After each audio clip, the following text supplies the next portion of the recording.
Hello, anybody watching? Tonight we are Hello. talking about Station 11. My Oh, I lovely. got a different cover to you. Look. Ooh. Ooh.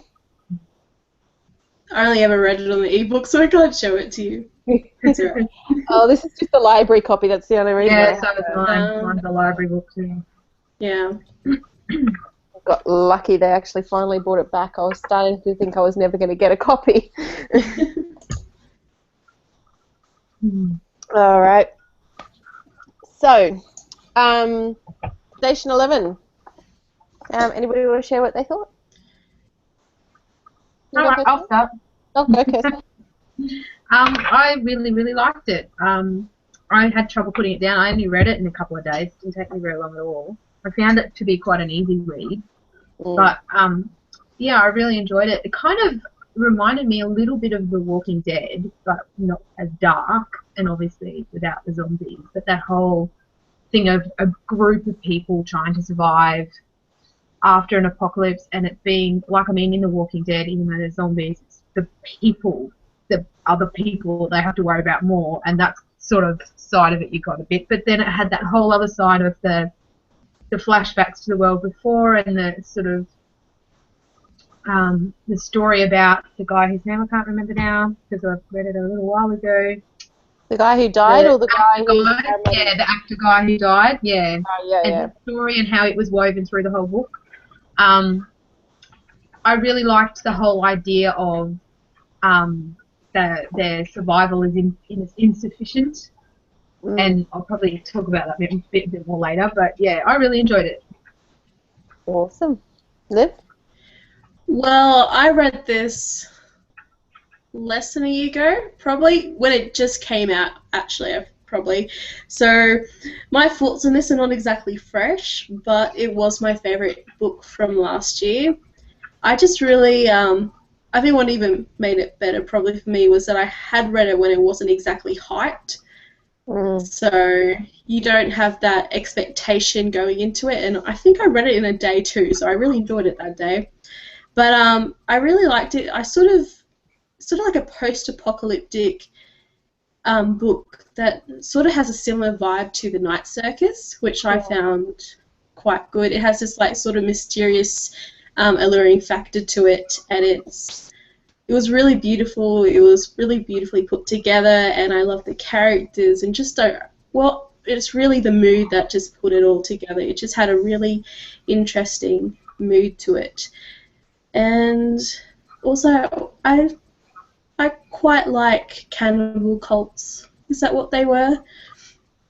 I don't know. Sorry, what do you like? No, that cultish vibe from one of the groups in the post-apocalypse past. Oh, the town Yeah. that came across that had the cult going on in it. Mm. Yeah, Okay. I could. Yeah, I don't know. I have this strange affection for those kind of things in literature or medium. I have no idea why, but there you go. Because I don't think you were supposed to like them. So. No, I think you mean it's interesting to read, not like you're going to go off and join one of Oh their yeah, cults. of course. I'm going to become one of the wives. Was it the wives or something? I don't know. Yeah, was Yeah. wives, yeah. I'm definitely, yeah. They'll keep me nice and pampered, and then if I run off, they'll go and get the dogs after me. Yay! Yeah, I enjoyed it as well. Read it fairly quickly. I think I personally probably would have preferred. I definitely preferred reading the story after the apocalypse rather than before. Not that there was anything really wrong with it. It's just that I was most interested in that side of the story, and I agree about liking the way that the author, sorry, not the author, the way that the actor was interwoven between their stories, and I thought that was interesting, and I liked it. But as a story that was gripping me, there was so much that I really wanted to explore on the side of the traveling theatre that, sorry, the symphony, that's what they were called, the symphony, that I was sort of like, I really want to explore this more. Mm. And so for me, as much as I enjoyed the whole thing as a whole, I felt like I was sort of feeling like there was these pages where I wish they were devoted more to that rather than to these other side of things. Yeah. Mm. Actually, thinking back on it, I agree with you. Particularly, it was quite lavish in some parts with the actor, and I went, but I really want the dark and despairing moments of. No, it wasn't really dark and despairing, but the post-apocalyptic thing was quite more interesting because you're not used to that. You don't really know that much about that world. Yeah. And I get that. I think it was Miranda, the wife, which is who I think we spent the most amount of time with. I enjoyed her and I enjoyed her story, but I felt like it didn't have enough in it that was necessary for the story as a whole. It was just an enjoyment experience, and you get that in books, like in The Night Circus, you get that all the time, and I love it in The Night Circus. I just didn't feel like this had as much visual, like the Night Circus, it works really well because there's this, this engagement. It's like it's you. There's this just magical quality to it all. Whereas with this one, it was about a particular character who I just didn't feel like had enough to do with the whole thing. Well, it wasn't even about her. It was really about her creating the story of the comic. I think I definitely found the parts that were the post-apocalyptic part quicker and easier to read, and like they were the parts I looked forward to more. But I do like the way that the author put the rest of the stuff together, and I think it was the whole point of having all that was to show you, well, here's somebody with supposedly a perfect life. They got the success they wanted. They were rich, but he was still unhappy. And then you can contrasting that with the people in the symphony who have, lost everything and yet are still finding things in life to care about and have, finding a good life. I think that was the point of it, was to kind of show you that contrast between, supposedly having it all and not having anything, and, having it all doesn't necessarily make you happy. Yeah, so no, I definitely agree with that. I think the thing is that I don't necessarily want to get rid of those other parts. I just wish there was more of this world, this exploring of what was going on and their relationships and things. But at the same time, I also love the fact that, what was the main character's name again? Kirsten. I remember because I was like, this is really weird, reading a book with this character having my same name. And when I was reading it, I was thinking, oh, I'll never forget her name. But I went and read Uprooted in between, didn't I? And so now it's all. See, I haven't got my copy of that yet. It's really good, and it sort of enthralled me, and so all the names have gone. But what I was saying, her relationship, the guy who got kidnapped, he had Sayid, I want to say. Oh yeah. Yeah. I pronounced it like Saeed, like in the guy in Lost. Okay. I don't know Lost enough. Felt the same way, so I was kind of like imagining it that way, but that's just how I read it in my head. I like the fact that there was that relationship, which would traditionally be the relationship they'd focus on, the romance and stuff like that. And for this, they didn't. They focused on her friendship, and there was still love and interest and everything there, but it was in no way the focus of the story. I love that, but then at the same time, I wanted more.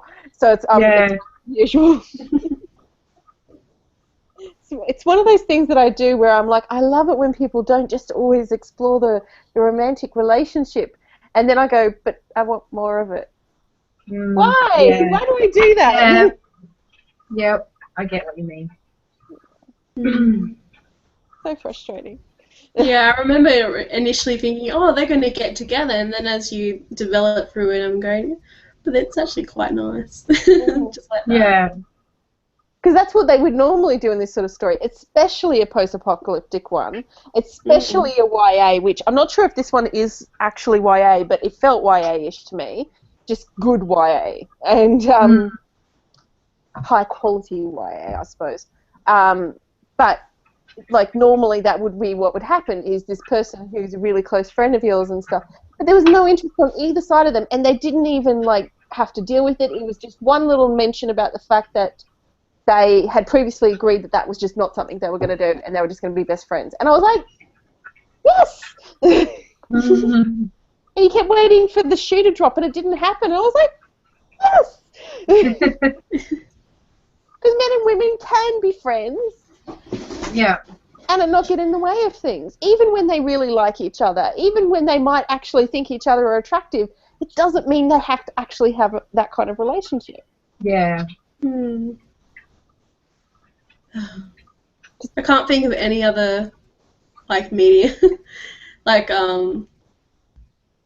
that explores that but doesn't end out in a romantic relationship. Yeah, it doesn't happen often, does it? Or at least have an issue with it at some point, even if they decide not to follow up with it or anything.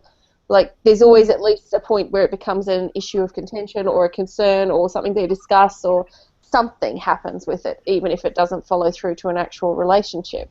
This just made one mention, and then that was it. That was fine. They're friends, they're helping each other out. And it just felt real to me, because that's what the real world's like. Like, when you read romance books and people are like that, you know that's what's going to happen. Actually, lots of books, not just romance books, but romance in particular. And to have like a book like this that just, because I think that's the real world. Yeah.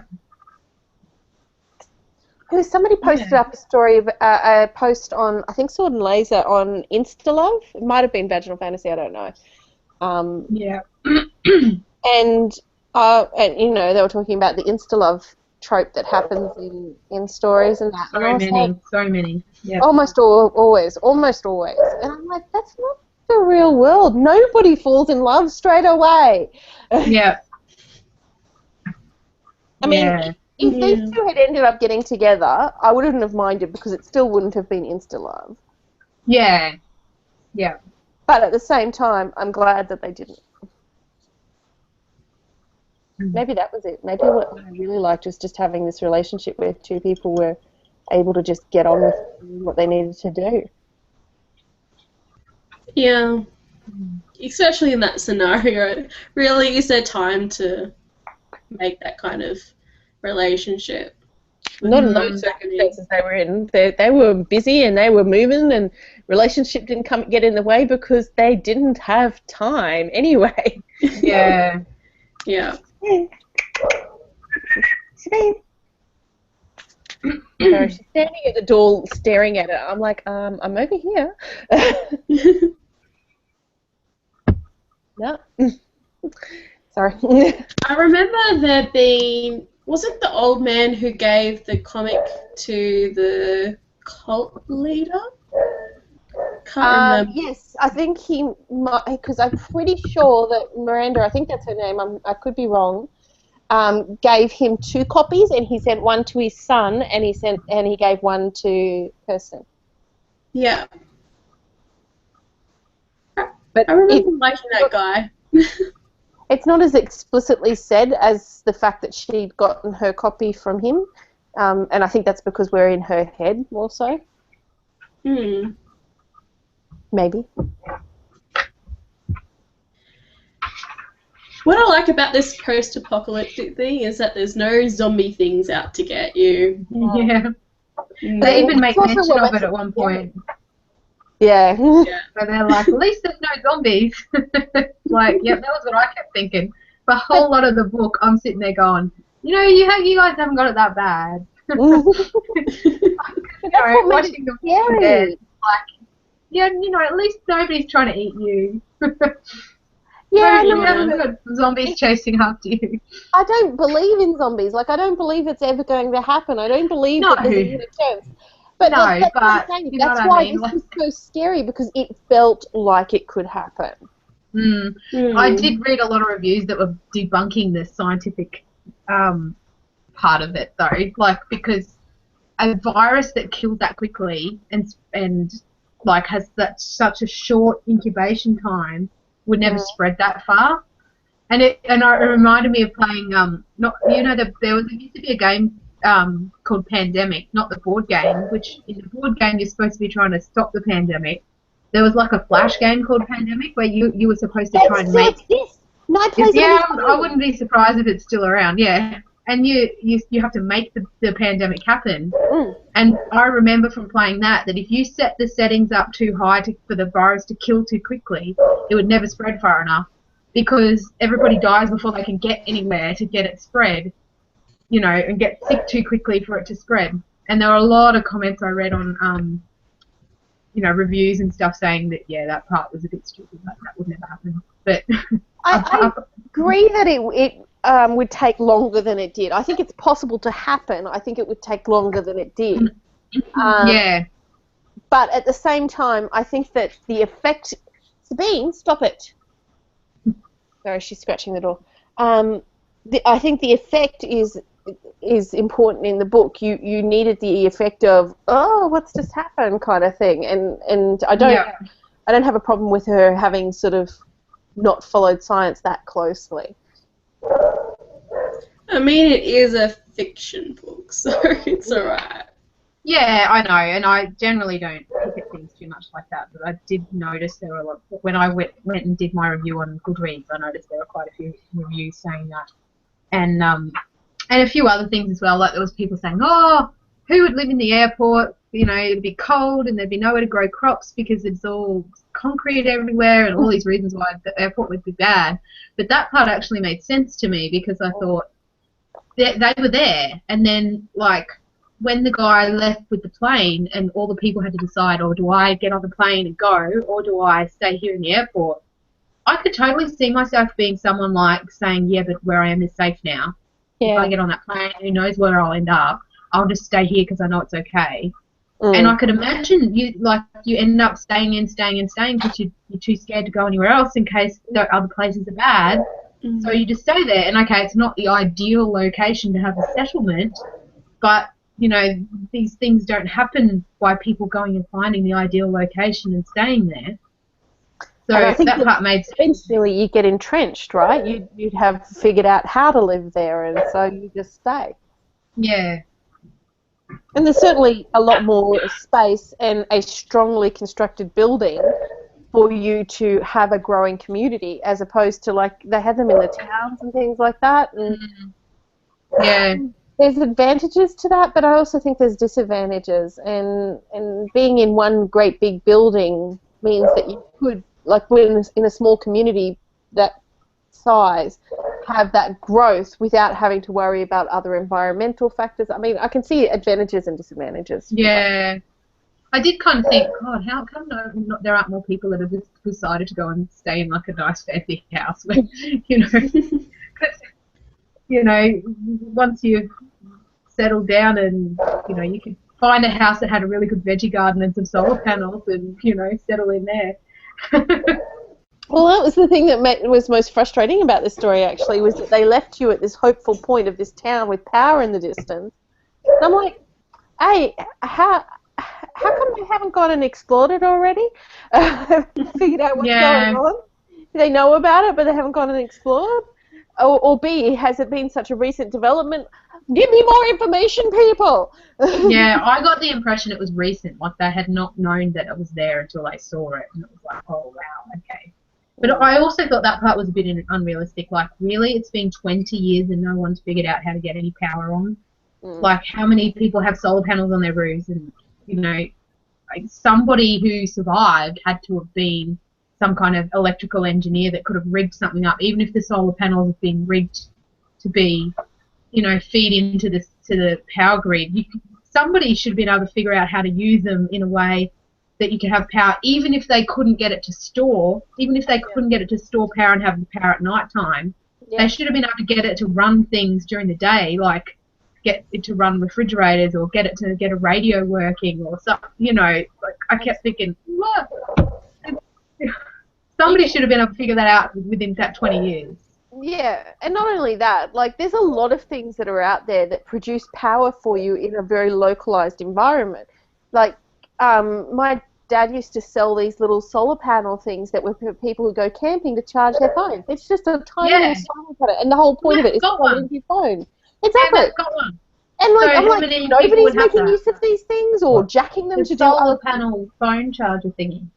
You know, so yeah, I did think that was a bit weird. Although I did like that they said about the fuel not lasting very long. Like, I didn't know that. Like, in The Walking Dead, they're always driving. And it's like, how many years has it been? Like, this shows surely in Showtime, it's been a few years now, if you're just going by how much the kid has aged. And Yeah. it's like, well, technically, shouldn't all the fuel be stale now? Mm. Yeah. But they've got brand new cars that have been From the future. they're driving cars that weren't there. So Solar panels, that's what they've got on their cars. They're just hidden, so you can't see them. But yeah, I did think that was good that they kind of pointed that out because I didn't know that before. I didn't know that either. I never realised that fuel would have a use-by date. And I thought it was interesting that the aviation fuel was lasting longer. Like, it didn't go stale as quickly as the normal petrol. But I also don't think you can use aviation fuel exactly the same way. So you need to know something about fuel, about conversions or way to convert engines or something to be able to use it. So it may not matter in the end. I don't know. I don't know enough about it. But yeah, it was certainly a fascinating story. That was for sure. Yeah, a lot of people on Sword and Laser were saying that they would count it more as a literary story rather than science fiction. What do you guys think? Yeah, it's always been shelved quite a bit as literary fiction because every time I go to a bookstore to find it, it's always shelved as literary. It does have some aspects of science fiction, so I don't really know. It's not a very easy book to shelve. Mm.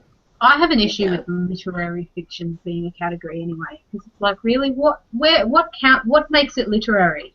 Does it just mean that it's good, or does it I think mean it's that usually supposed to be wordy, stories. or No, I think it's stories that are supposed to be a reflection on the human condition, which is exactly. I've never read a definition of that before, but. Well, that's what I've always thought of it as. I can't say that I'm an expert, so I don't know, but that's what I've always thought of it as.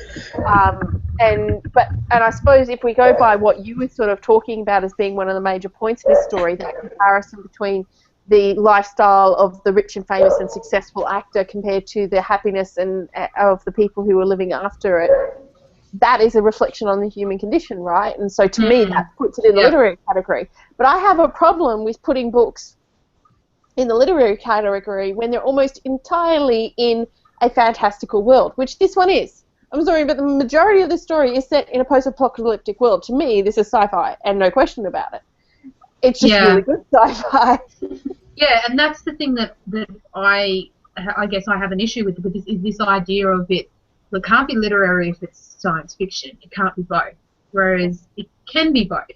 Yeah. Because there is this sort of, I find there's kind of a snobbishness of some literary fiction, and it's like, oh no, science fiction doesn't fit into this category. You're like when we push you to the side, you're the kind of the weird, black sheep of the family kind of, as far as genres go.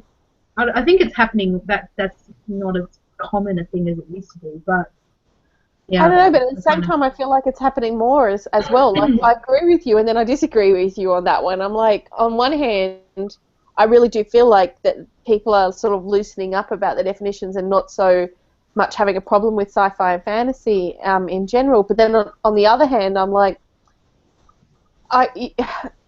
some books which I know have sci-fi or fantasy elements in them, they won't put in the sci-fi fantasy section because they're highbrow literary type books, and I'm like, it's like Cloud Atlas. Yes. Exactly the kind of book I'm thinking of. Yeah, because it's almost like if they put it in the science fiction section, that would be cheapening it, and it won't sell as well, and things like that. And because I get it all the time from people, like my aunt is a big reader. And she used to be a big sci-fi fantasy reader when she was younger, but she has significantly moved away from that. And now whenever we talk about books, she's like, have you ever thought about trying these types of books? And I'm like, well, I do read some of those, first of all, but that's not the point. Just because I'm not reading this strongly in this category doesn't mean I'm not reading good fiction or good stories. Yeah. And life is too short to read stuff you don't really want to. There's too many books I want to read than to worry about going, well, you know, if I read some of this book, then I would be more widely read or whatever. I don't know.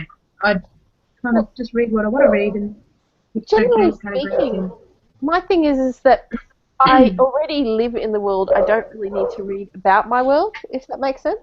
Yeah. I want to read things that are historical or futuristic or fantasy because I live in this world. I very much already experience it. I don't need more of it. And I suppose it depends on why you read. Like, are you reading for an escape or for enjoyment, or are you reading because you want to find out more about the world, or, you know? And you might be in different moods, and some days you want to read for different reasons, and so you pick something different based on why you want to read at that time. And most of the time that I read, it's because I want an escape. I want something that, you know, draws me out of the real world and into this other world that I can live in for a little while. Yeah, and I agree. Yeah, because that's exactly why I read. Like, I don't read biographies or autobiographies because I don't care. I don't care. I don't care where you grew up and what you experienced as a child. I've got my own experiences. I've got my friends' experiences. We all experienced something similar. I don't care. I want to read about some other weird world where something happens. But the contradiction is right. At the same time, I then read something like this, which I think depicts a relationship more realistically, and I'm like, yeah!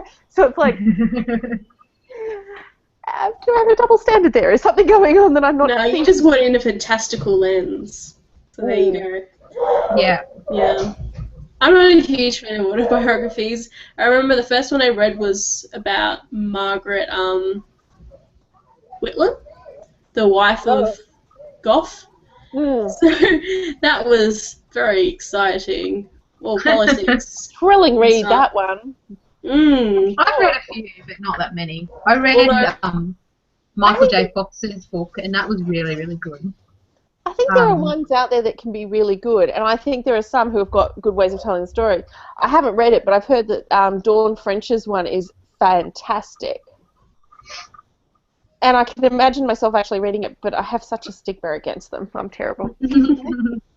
I have pre-ordered Felicia Day's one, though, but that's because I really like Felicia Day.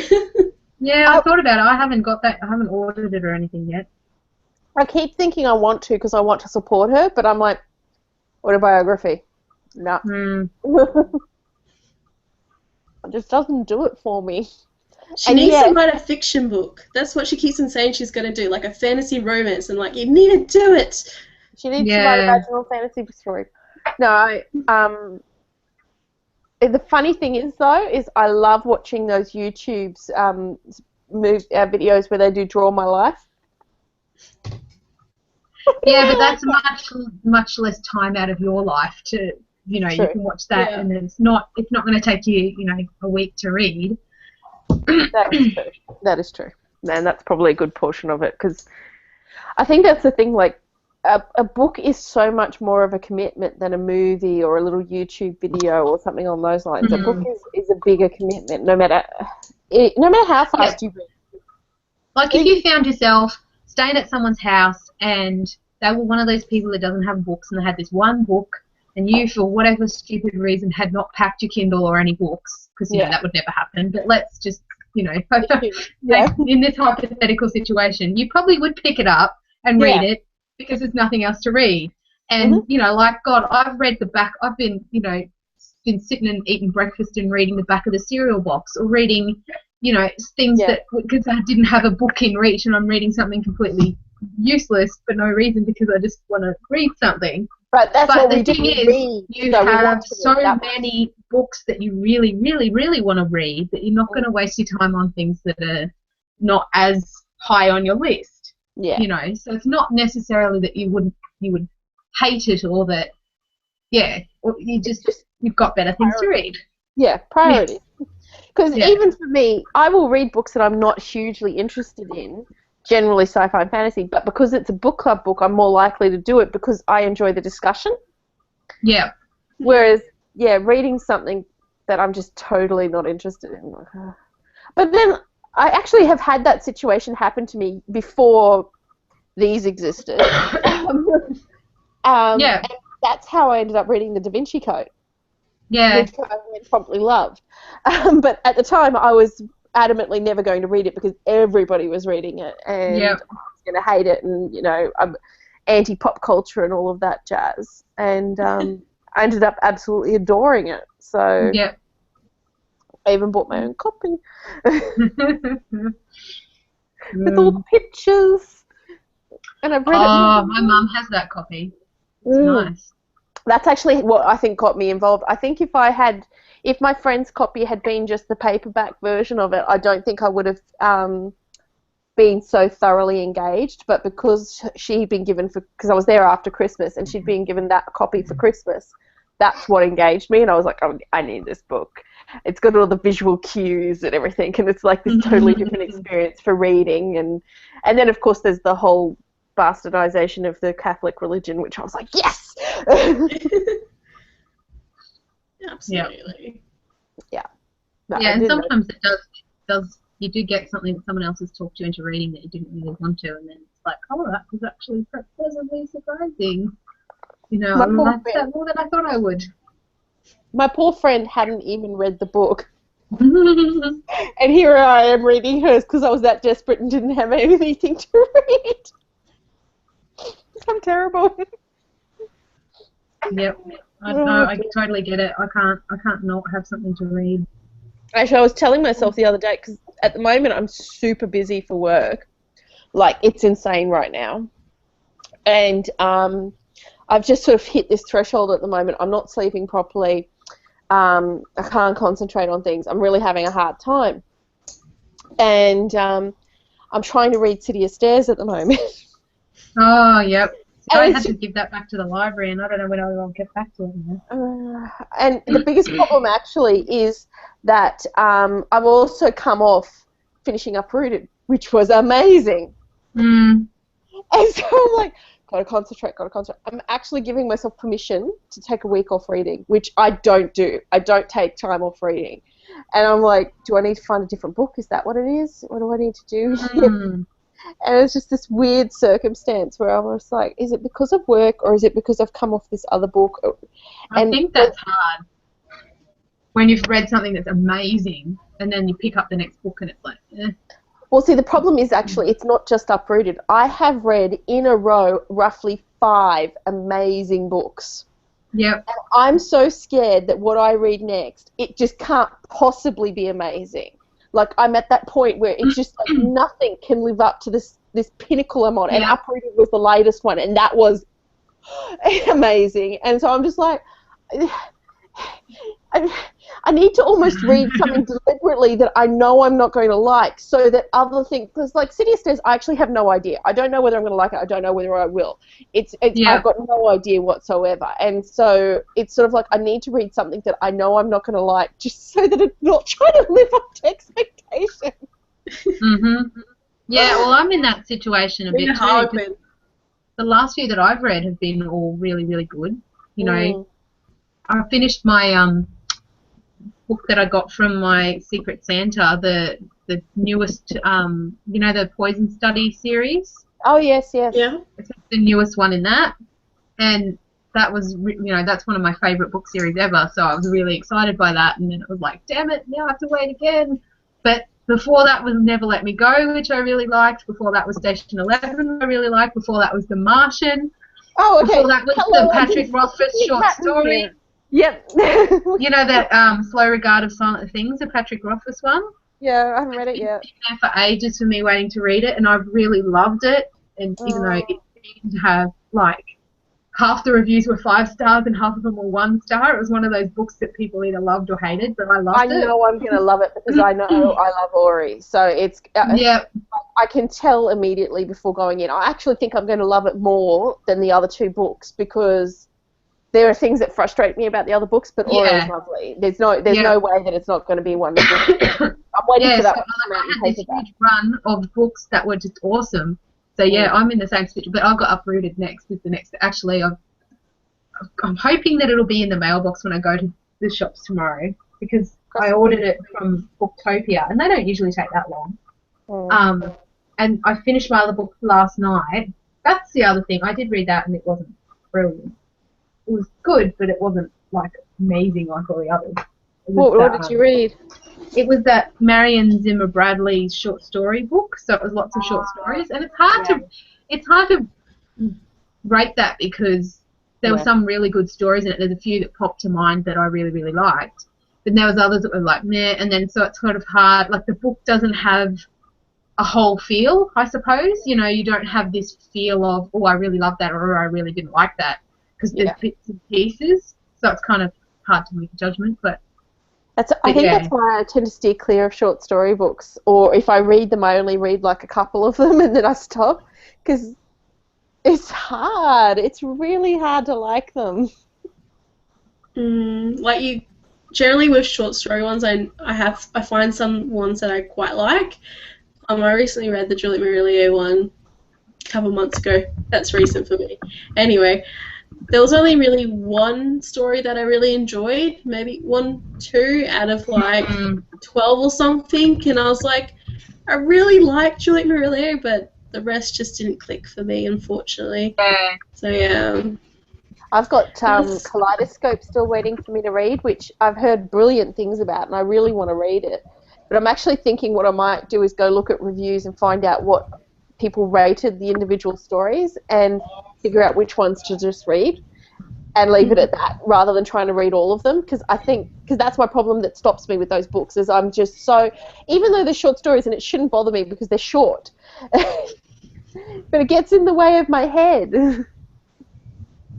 Yeah.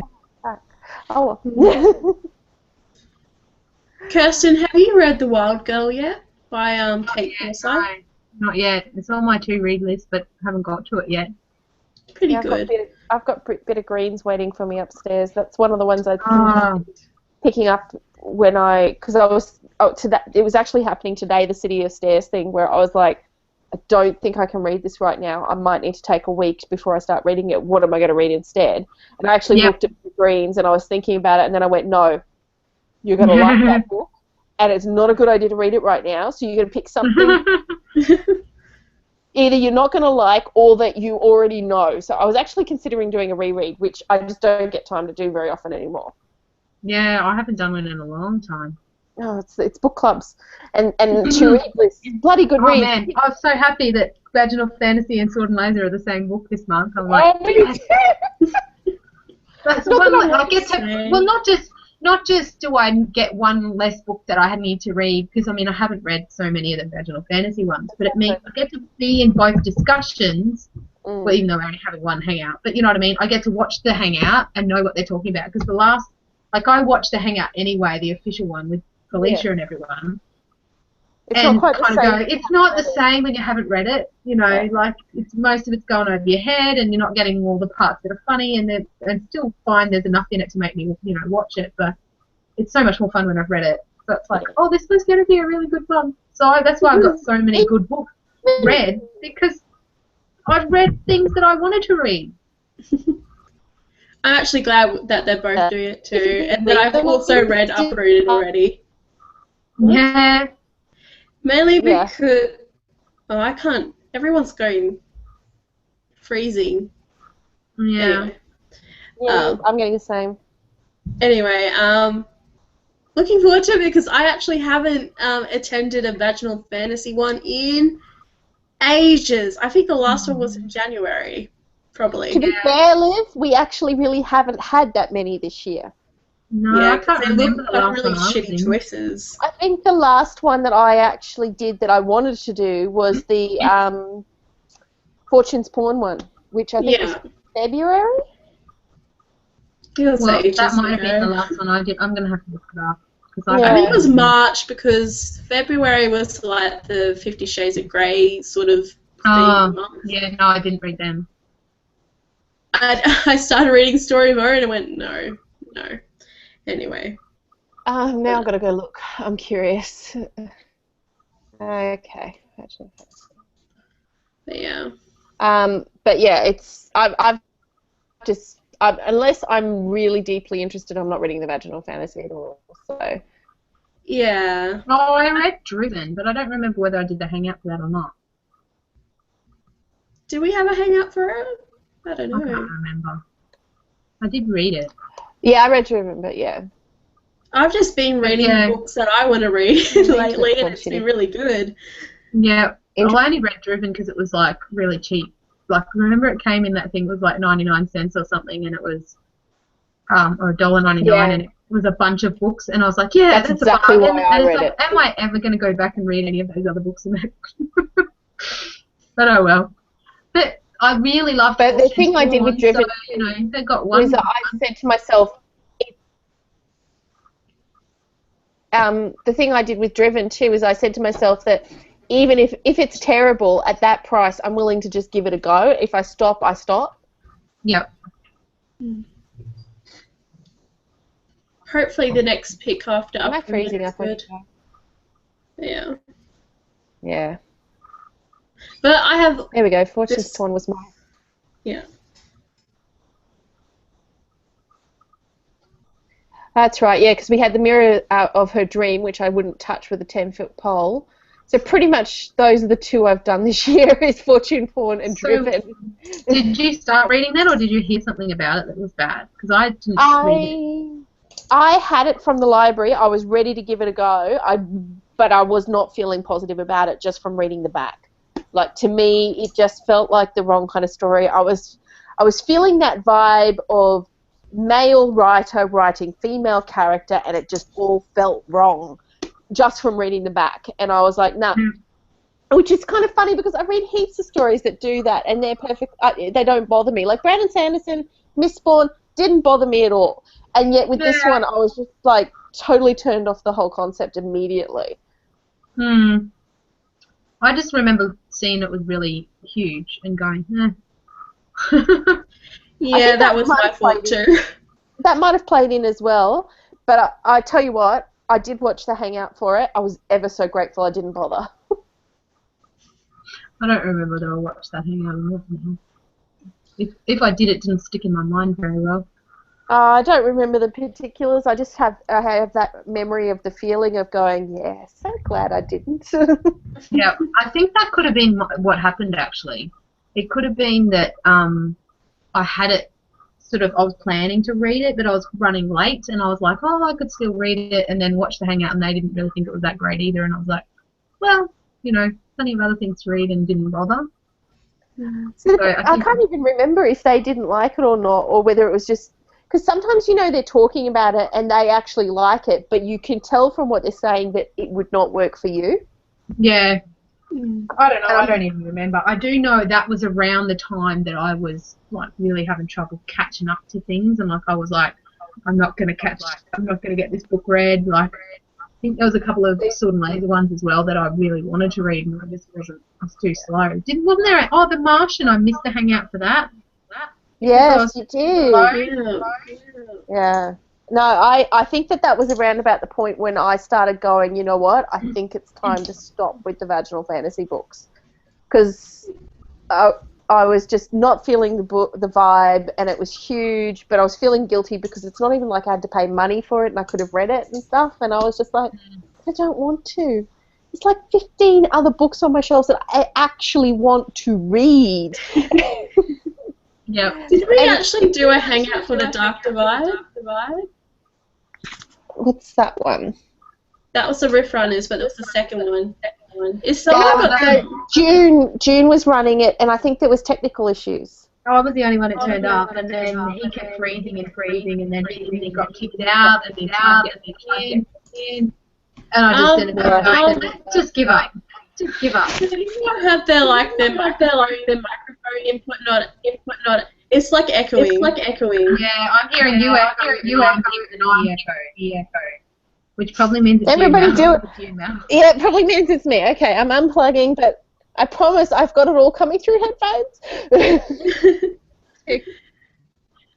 Because I was going, I can't hear anything. Okay, is that any better? Yeah. Let's see. Yep. I think so. Can't hear it now. Wonderful. It's Weird, me. isn't it? Because that's happened a couple of times. I 100% promise there was no sound coming out of the computer, and yet, whatever. Yeah. Weird. Anyway, yeah, so because of that, and plus the fact that it just didn't look like anybody else was really taking the book up, that's why I cancelled the Hangouts for the Yeah. one. Like, Yeah. even those who were thinking, like Kirsten, like you, who are probably still going to read the third one, I just felt like it placed pressure upon you to read it when maybe you weren't interested enough to even get, like, to read it by that time. Yeah, I'm sure I will at some point, but yeah, it's reading it, and I think that was one of the issues that I had with, like, being behind on my things that I needed to read, because it took me longer to read than, like, I mean, that's why I've read so much in the last couple of weeks, is because I've had all these books that have been awesome, and so I've read them all real quick. Like, this book, this Station 11, I read in a couple of days. The Martian I read in a couple of days, even though I was late. Yeah. To make it to the Hangout. I started it the night of the Hangout, and I had finished it by the day after that. Not the next day, but the day after. So And next then, time that yeah. happens, could you, like, let me know? Because if there's someone like yourself who's seriously interested, like, I do it for myself, but I feel bad because I'm the one who usually runs the Hangout. I think nobody else tries to. But, like, if you're like, I seriously want to do this Hangout, and I'm just a bit behind, I find most people are willing to put it off a week, and that's okay. Yeah, I should have, but and I did watch you. I did watch your Hangout. Like, it was such a good discussion. It's so hard not to, like, I'm listening and going, I need to say something, and then going, no, it's not. You're not in the Hangout, stupid. You're watching it. It's not the same watching it. Like, you're grateful it's there, but it's never the same as participating. I would suggest you go and watch it, by the way. I would suggest you go back and rewatch it. You might find there's something there that you weren't expecting. Oh, really? What did I do? Oh, my God, it's embarrassing. No, it wasn't. when you guys all went to go to the toilet, Matt had the camera to himself for a while. And he was just talking to himself. I was talking to the audience. And he's like, don't tell anyone that I'm doing this. Sorry, Awesome, I'm totally going back. Even if you fast forward it and find it.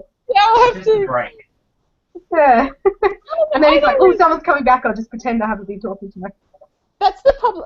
That's the thing I always find with the whole during the recordings. Like, I'm not sure if I can actually pause and restart for that point, but I've just never bothered. No, it's probably not a lot of point. We're usually not gone very long, so no. You know, and it's only us really watching it. It's not like for the official Hangouts where there's a proper audience. You know, no. we're just, well, Sarah leaves hers up open so anybody can watch them, but I don't tend to do that because sometimes we say things in the Hangouts which are not necessarily things we want out in the public. Yeah. And so I'm a little more cautious. It doesn't worry me as much for these ones, but sometimes for the vaginal fantasy ones I kind of go, yeah, you know, not that it's a bad thing to be going, oh, I liked the sex in this book. Yeah. But when you're a teacher, it's kind of like, oh, you don't, that's not something I want the whole world to be hearing kind of thing, yeah. My concern's actually more around when we talk about copyright type things and how we get things that we can't, are not necessarily legally, how we get them. Like yeah. Me. And I'm like, I don't think we necessarily need to have that out there in the public. No, that's true. I get all my things from the library now, so you know, I'm a good girl. I'm not so much reading books, though. Yeah, no, I know. Yeah, actually, I've been getting so much from the library now, and it's been so good because, you know. I told you the library's awesome. I know, and I had been too lazy to go, and I kept thinking, our library's never got anything, and it doesn't. But you can order stuff really easily, and I don't think I realised quite how easy it was to pre-order things and get them to be moved from other libraries. Yeah. Yeah. My own problem with the library is that not because I'm too lazy to go and get the book, I get the book and then I don't read it. And then when I want to read it, there's like a day before I have to return it, and then I don't return it for 2 weeks. Well, that's what happened to me with City of Stairs, and then it was actually overdue, and I was embarrassed bringing it back. And I was like, I think I have a fine to pay, this is overdue. And she goes, oh, it's only overdue by two days. You don't have to pay a fine unless it's overdue by a week. And I'm like, man, that's like a whole nother week where you don't even really have to bring it back. Yeah. And I was really embarrassed that it was 2 days overdue. I don't think they necessarily want that to be public knowledge, but generally speaking, they're a little forgiving with you because they realise that, you know, if they keep charging people money constantly, they won't come and borrow books at all. Not that it's like a 15 cents or something. I can't remember how much it was, and I was 50 cents. I thought it was less than that. But yeah, I'm like, yeah, really, that's not very much. It didn't worry me too much. And I'm actually more that I'm embarrassed and I have to bring it back late. I'm like, oh, I'm naughty now. Well, I had this debate actually with myself because my copy of Never Let Me Go was due back on the 6th this month. And I was like, what am I going to do? I want it for the hangout, and I have to take it back much earlier. And somebody's booked it, so I have to take it back. Like, I can't just renew it. You can't just extend it, yeah. And I was like, what am I going to do? What am I going to do? But they had 2 copies, and the other copy was due back on the 10th. And I was like, you know what? I'm going to return my copy and then immediately rebook it, and I reckon I'll get the other copy. And that's exactly what happened. So well, that's good, because you think, oh, you hate being the person waiting and then going, God, why is it taking so long for that book to come in? Well, Nye was like, just keep it, we'll just pay the fee, it'll be all cool, that's fine. And I'm like, I don't want that karma for my borrowing out there. I'd be more worried, like, if there was no one else waiting for it, it wouldn't worry me as much. But if you knew, you could renew it, yeah. But so you can only renew so many times. And say you'd renewed it a couple of times, you're past your renewing limit, and then, but there's no one on the waiting list for it. If you were a bit late, you wouldn't feel so bad. But I would feel really bad if I knew someone was on the waiting list, because I know what it's like when you're on the waiting list and you're like, far out, return that book so I can read it. Yeah, exactly. I agree. Exactly. And that's what I mean about that borrowing karma. I want people to return their books on time, so I need to put the same thing out there for others. Yeah. So, but yeah, and it worked. So my karma is obviously good with the borrowing. The only problem is it means, because that was one of those books where I really wanted to take a lot of sticky notes, and I knew from when I was reading it, because I read it at the end of my borrowing period, that there was no point because I wasn't going to be able to put them in the book. So I was like, I just read through it anyway. I just remember I had to read Never Let Me Go just before this hangout. I was going, oh, I better do that. Oh, I haven't downloaded it on my Kindle yet. Better do that. We've still got a bit until that hangout, haven't we? Yeah, we've still got a bit to go to hang out. I'm trying to get myself a little bit ahead so that I can have, because I've got a massive amount of work over the next, till the end of term, basically. And so I wanted some lead time where I didn't feel pressure about reading books. Like, it's not that I won't read books, but that I don't need to be stressed about what I am reading. Yeah. The beautiful thing is that I've read so many good books, like you said, Kirsten, in a row, that I've actually finished them really quickly. I'm now 5 books ahead on my reading challenge for the year, and I'm like, shit, this is really good. There's no pressure whatsoever. I'm ahead too. Yeah. Yeah. Same. I'm really happy because I made it that I had to read 100 this year, which was... Wow. I was thinking, I'm never going to get this far, but I read so many because I had really big holidays with uni, so I read a lot through that, and then now I only have to read 19 books by the end of the year, and I think I can do that. That's totally that's awesome. Yeah, see, I only made mine 52 this year, because last year I made it 100, and I was like, this is not going to happen. And I think I ended up pushing it up to 100 by rating a couple of children's books and doing a lot of comics, and it was like, I'm really cheating. I really just need to, lower my expectations. So I made it 52, and I'm 7 books ahead. Wow, that's amazing. No, I'm loving. I think the 52 mark is the best mark because it's 1 book a week, and if you do more than that, that's awesome. But it's a good basic mark to aim for. But I'm actually thinking next year I'm not going to actually set myself a goal, because what I do think I do, I think you said this, Liv, before on Twitter, is that I find I'm avoiding the really long, thick books because I've got no chance of finishing them in a week.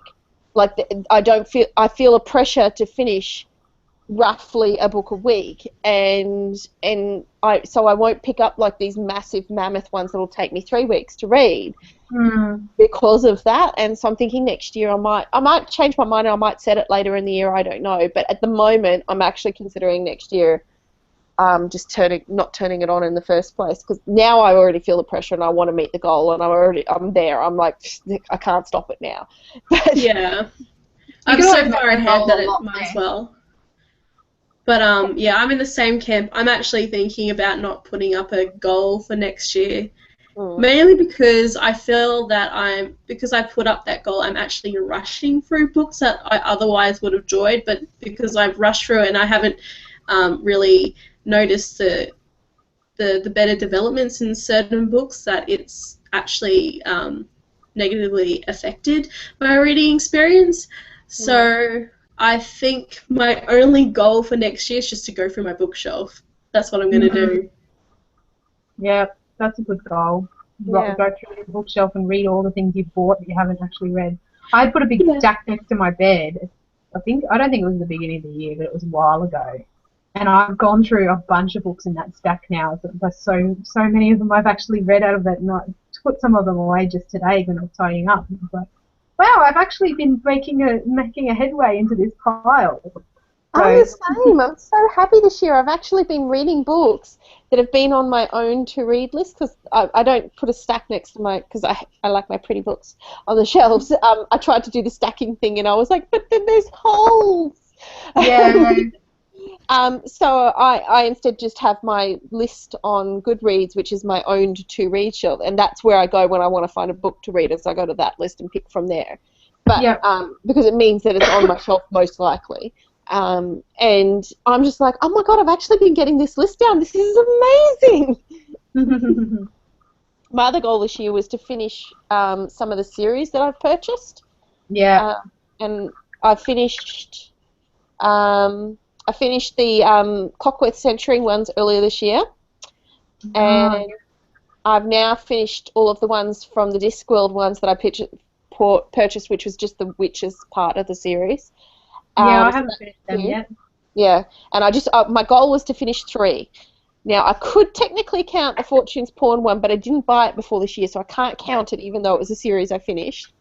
So I need to get back to 100,000 Kingdoms. That's what I think. Same. I went halfway through the 3rd book of that, and then I stopped it for some reason. And then I went back to halfway through and went, I don't remember anything in this book. Well, now I have to reread it from the start. Well, that's what I'm worried about, is because I don't remember 100,000 Kingdoms as much as I want to. I remember thoroughly enjoying it. I'm like, oh god, I think I might actually have to reread it, or at least do a flick through. The good thing about this series is it's sort of like it's with different main characters each book, so it's okay if you don't remember some of the mythology or anything like that. It might help to add to it to slightly remember some things, but it doesn't really matter. I think the 2nd book is awesome. I think the main reason why I stopped through the 3rd one because I wasn't in love with the main characters, mainly because it was sort of the trickster god, but he was too childish for me. Yeah. Anyway, I think the 2nd one's really good. I think that's always the risk when they change the characters and stories like that, is that you might not actually enjoy them. Yeah. I'm reading a series at the moment, which it's not a good quality series. It's just a romance series, but each one is a different main character. Well, main 2 characters, and I'm sort of at the point where I'm not sure I care anymore, and I think it's because it's always a different set of characters each time, set in the same world, but and I'm like, I think I'm over it. Yeah, I'm reading Tess of the D'Urbervilles at the moment. And I remember holding it for for half of a year because I wasn't in the mind space because I didn't want anything depressing. Yeah. So I decided to read it the last couple of days. Isn't that story depressing? I remember it being depressing. I haven't read it. It's really, I'm up to the point where she's up with the dairy farm just about to meet Angel Claire. I've watched the mini-series quite too many times. I haven't read it. I'm pretty sure I've watched it, no, I think I started the mini-series and then I got really suspicious and I went and read the surmising of the story and went, oh shit, I ain't watching this. Yeah. It's really horrible, but I like the character of Tess, but I just hate that so many bad things happen to her. But I'm reading the book just because I want to say that, just to have read the book based off the mini-series. Well, the mini-series is based off it. Anyway, I just wanted to read it. But I think I should stop it for the week because I won't have enough time to read that and Never Let Me Go and my readings for uni and all sorts of things. So better Yeah. go read. Yeah. Well, like, to be fair, Never Let Me Go was actually a pretty light, well, not light read so much as a short read, if that makes sense. Yeah, I found it quite quick. Yeah. Yeah. And you're a pretty focused reader, so as long as you're reasonably focused, you'll burn through it pretty quickly. Yeah, I think I'll be okay because I'm house sitting actually from Wednesday, so I'll have the house to myself, so it'll be nice and quiet, good time for reading. Yeah. Perfect. And I'm not really watching any TV shows at the moment, so that's working too. Mm. That's good. I've been trying to read more. Like, I think I read a lot. I mean, a lot of it was because the books that I've read have been really good, so I've been motivated to pick them up. But I've been doing a lot more reading at times when I would normally be playing stupid games on my iPod, my iPad.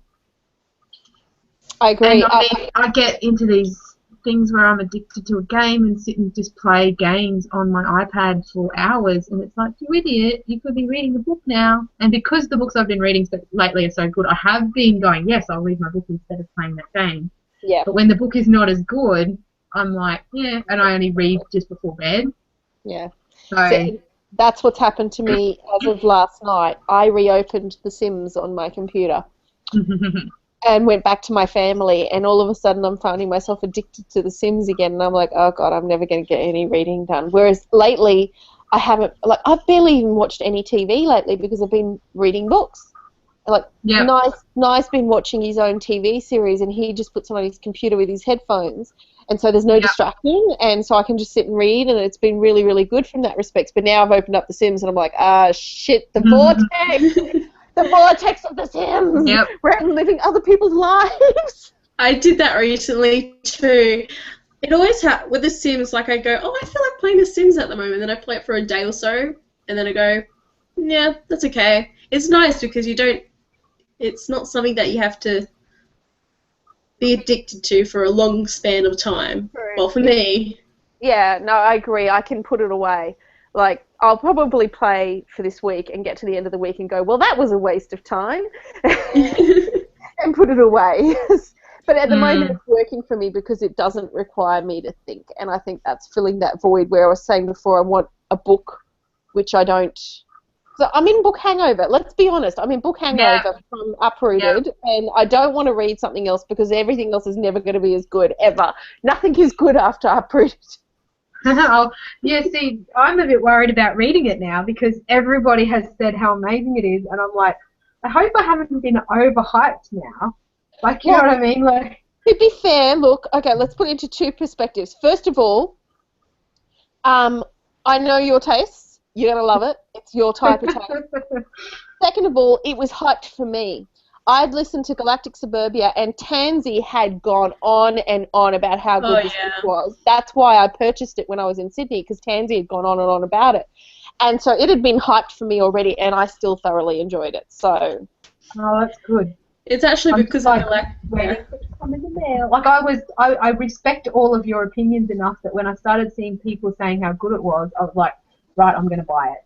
Yeah. And I sold a painting not that long ago, so I had all this PayPal money, and I'm like, well, I can buy it, and it's not really costing me anything, which is not really true, but because it's coming out of my PayPal balance instead of my credit card, it sort of doesn't feel like I'm having to pay for it, you know. So I was like, nope, I'm going to buy it, and I bought a hardcover copy, so I'm very excited. Oh, so you've got the same cover as me, but it's hardcover. That's interesting. That must be from the UK because the Australian stores didn't have that. They had. Well, I assume that's the cover that I'm getting. That's the cover that it showed you in the picture, but I bought it from Booktopia, which is an Australian website. Well, there you go. That's interesting. So the only hardcover copy I saw in multiple bookstores while we were in Sydney was in Kinokuniya, which, if you would know if you've been there, they often have American covers. They often have the American covers, not the British or Australian covers. And they had the American cover in hardcover copy, which I now regret not buying because I actually really like that one better, and I wish I'd bought it now. But Is anyway. that the blue one? Sorry? Is that the blue or the yellow one? So, the American is the gold one. Yeah. Yeah, the American's the gold one. Yeah. So, and I got the other one, which is still beautiful. It's very nice. I really like that one. Yeah, that's I my nearly favourite bought one. it.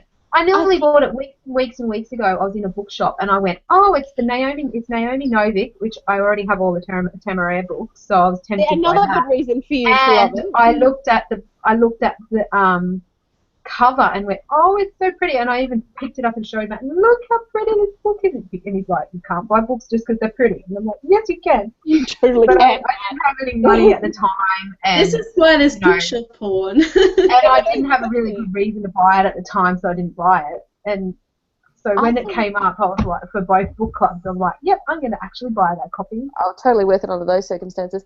No, I actually think the reason I prefer the gold cover now is because it's an after reading the book effect. You know, when you've read the book and then you know the story and you look at the covers and that one pulls you in because of the story rather than just the prettiness of the cover. That's why I think I now prefer the gold one, because the gold one tells more about the story.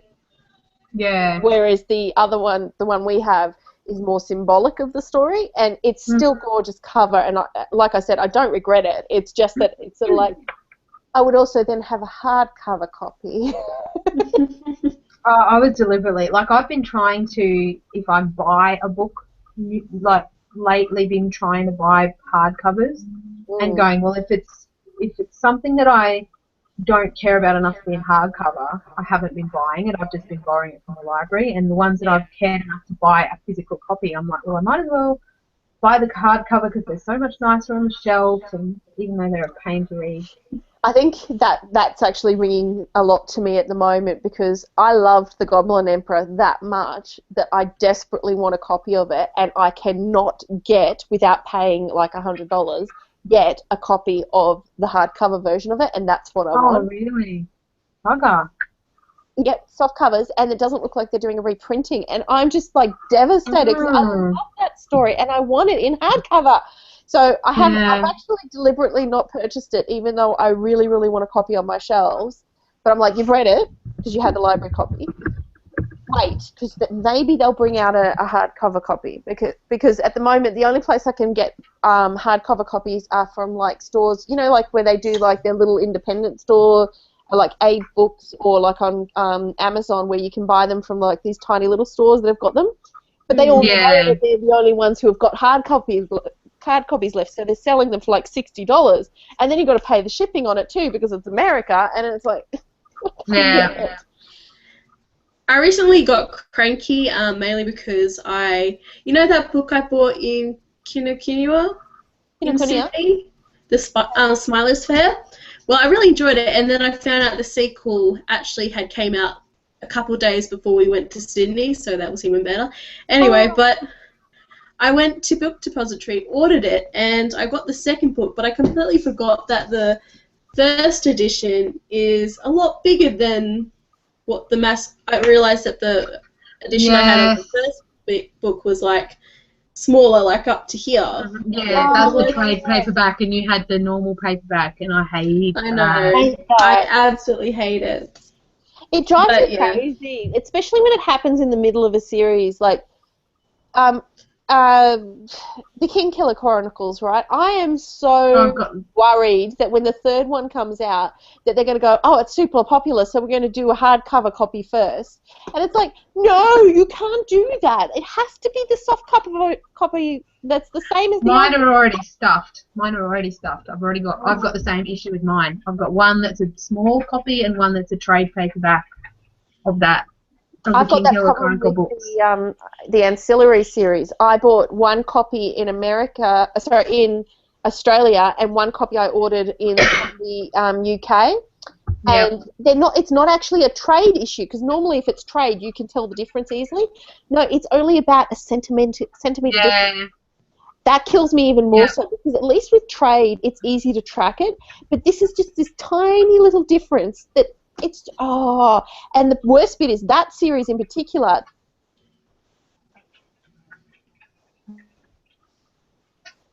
You blanked out for a sec. Yeah, you're frozen, Mel. I can't. Oh, she's frozen for me. Oh, okay. Can you hear me? Hello. You're back. You froze for a sec. You froze. Yeah. It's nothing worse than when you're talking and talking and talking, and then suddenly you realise you've frozen and you don't know where you got cut off. Yeah. I'm trying to think. Yeah. I I was just think saying. it was you were saying one was like this much bigger than the other one. Yeah.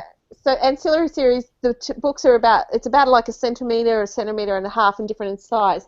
The worst bit though is those books are designed to be one big picture when you put them next to each other, Oh. and okay. so it's a real killer. I'm like, you bastards. So I'm going to have to buy Ancillary Justice or Ancillary Sword, one or the other. But now I'm waiting until I get Ancillary Mercy so that I can figure out what size that one is, and then buy the matching size of the other one. Yeah, see, I've got on my wish list because my two Patrick Rothfuss ones are the wrong size of each other. On his website, he's got signed copies of the hardcovers. They're not that expensive. I think he's got them for about $50, which for a hardcover, I mean, I paid $40 for that Uprooted. Yeah. So, that's not that bad. I'm like, one day I'm going to go and buy the signed copies of the hardcovers from his World Builders or whatever it is website. Yep, perfect. But yeah, I haven't got to it. And I probably should, because you know what will happen is I'll be like, one day I'll go and do that and it won't be there anymore. Yes. Better do it maybe suggest to Matt that that's your Christmas present. I've been doing with maybe some I just buy it now with my PayPal money. I won't tell Matt. It's fine. You're He's sitting right here. Is he in the same room? Yeah. I was trying to help you there, but what can I say? I put it on my wish list last Christmas and didn't get it. So really, he had the chance too. He didn't take the hint. Plus, they didn't have. I couldn't get it in time, so I didn't get in early enough. Actually, I'm thinking about, because I'm doing all of this work this term, I'm going to get paid a shit ton of money for it all, so it's worth it. I'm thinking maybe I might justify buying one of those really expensive copies of The Goblin Emperor. I don't know. When you mentioned it, I looked it up, and the one that I found was $600, and I'm like, really? Oh, shit, that's a lot worse than it used to be. Okay, now I have to look it up. It was on Booko. I looked it up on Booko, and I just scrolled down until I found the first hardcover one. See, Booko, you can't use it for this sort of thing because it does only really the major things. Okay. I'm also in the same situation. And it came up ABE Books, and it's like $641.87. I'm like, yeah, right. It could have changed because the fact of the matter is I haven't looked since Sydney because that's when I kind of gave up. It could be because it's like a first edition type thing, and now that it's gotten so many awards, people are like, this one's now a classic or whatever. It probably will be reprinted. Yeah. No, but see, the problem is not reprinting. The problem is reprinted in hardcover. That's the difference. Yeah. I might just have to accept. Oh, no, see, there's only one copy left on Kindle that's in hardcover, and it's an ex-library book. Yeah, you're better off with the softcover than having that. Yeah, exactly. Yeah.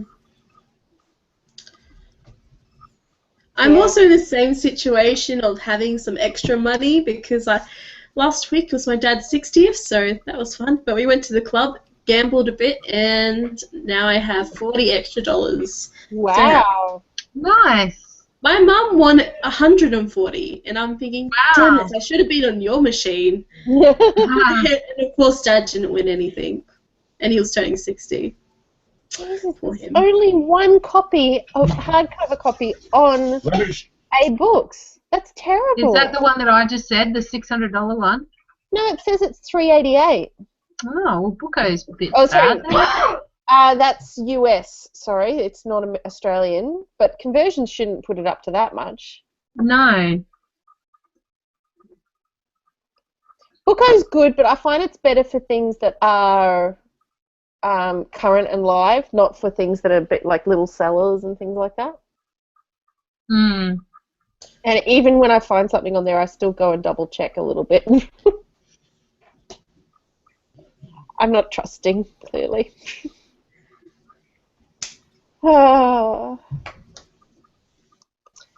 Dad was going, so you were talking about me? I went, yeah.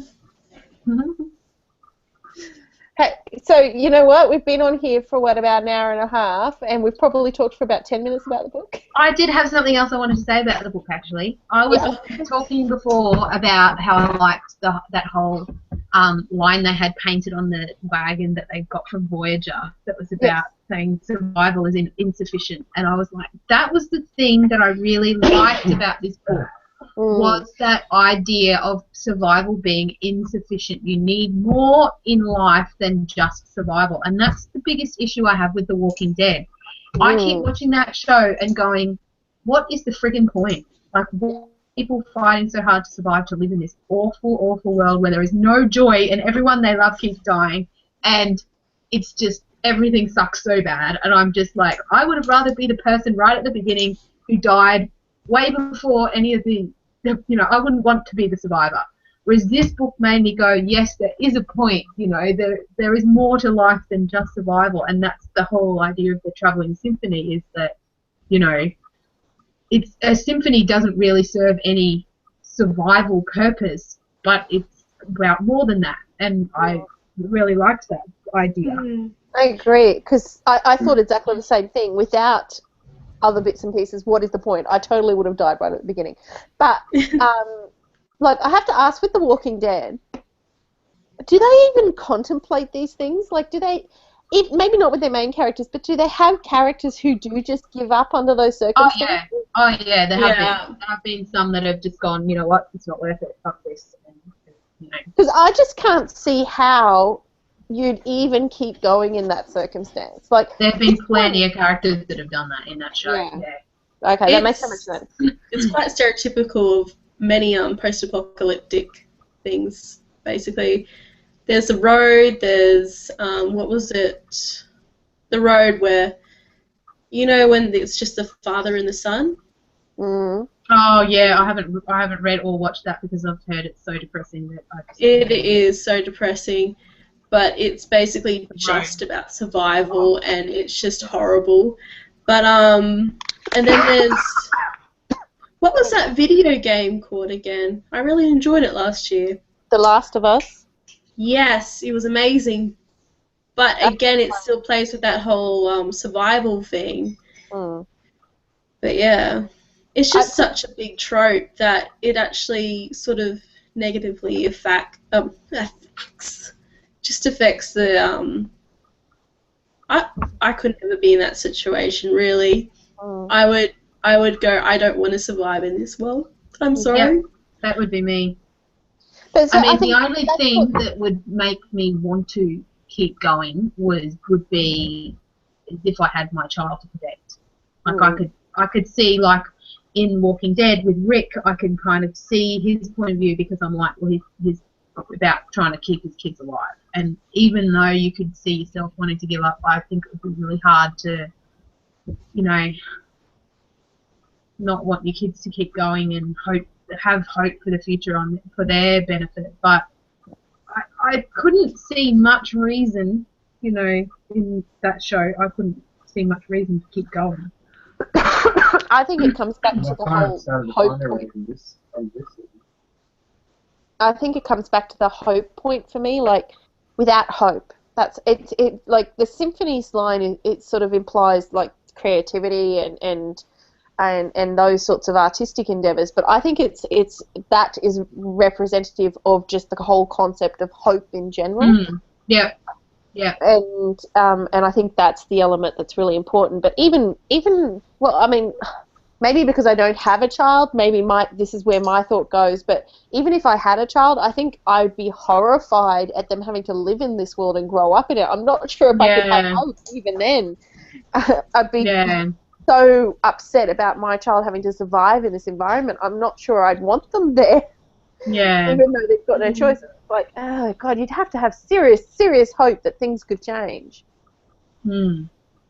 Especially if there's zombies after you. Yeah. Yeah. Well, that's the thing about the Walking Dead kind of concept. Like, this one, I think, had hope because it wasn't that ridiculously hopeless circumstance. In fact, their biggest problem that they were having in this post-apocalyptic world was a cult that had only recently arisen and that got dealt with pretty quickly. Like, in fact, did anybody else feel like that scene was a bit anticlimactic? It was quite sudden. Yeah.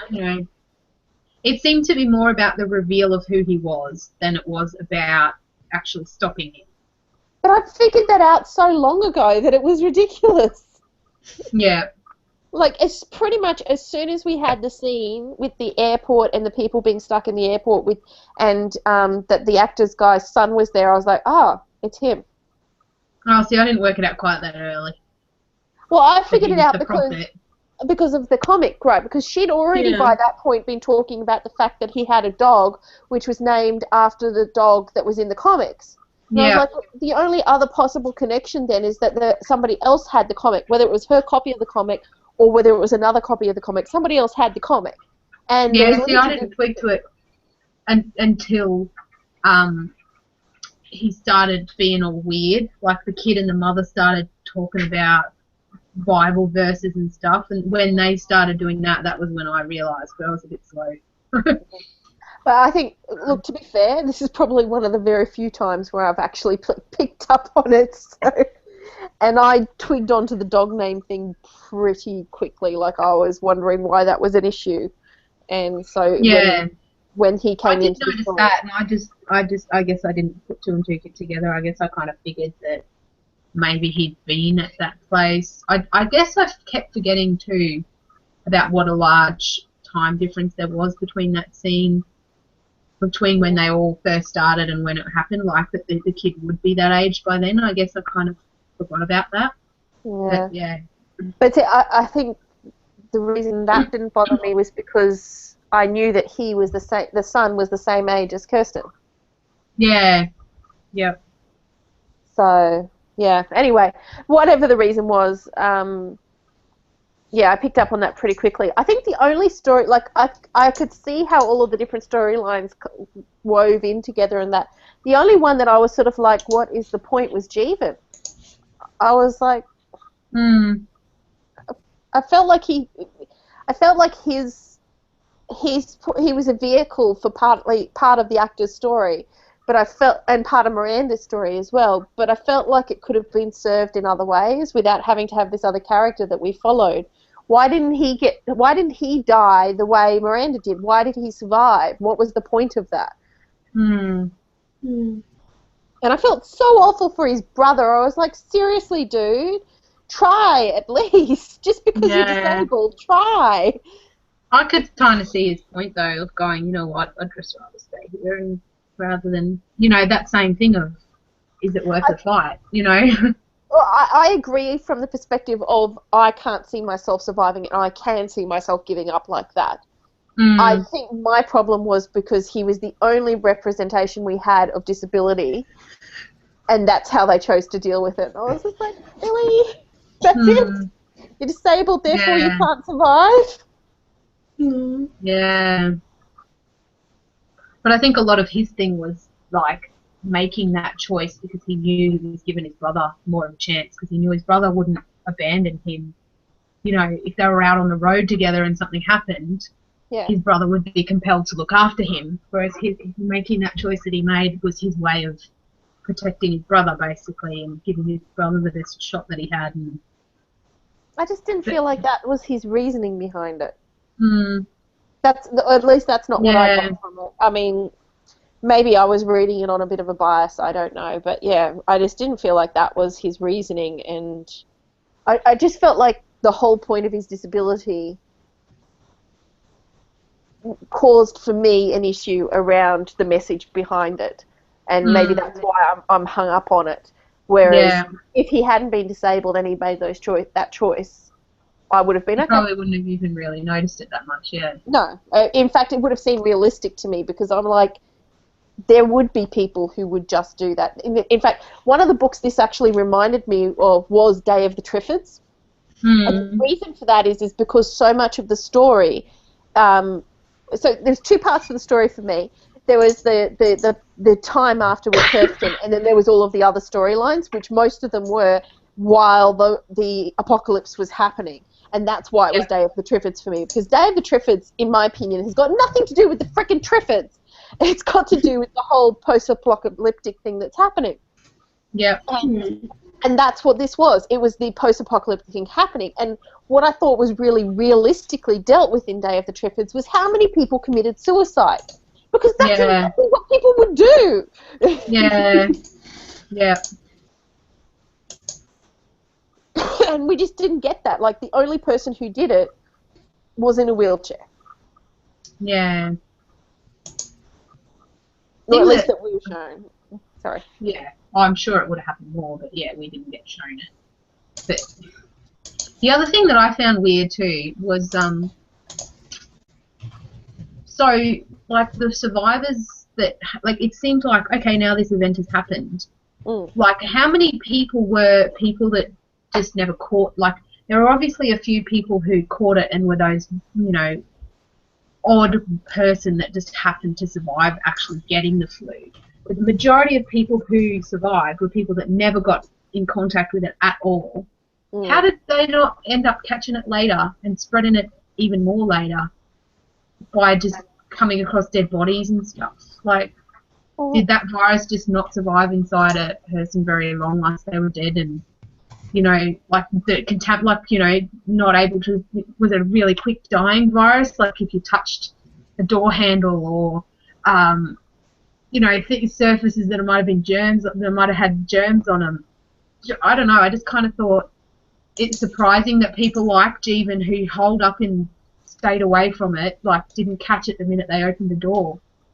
I think that it's two theories I have for it. First of all is her reason for making it a fast-acting, fast-dying flu.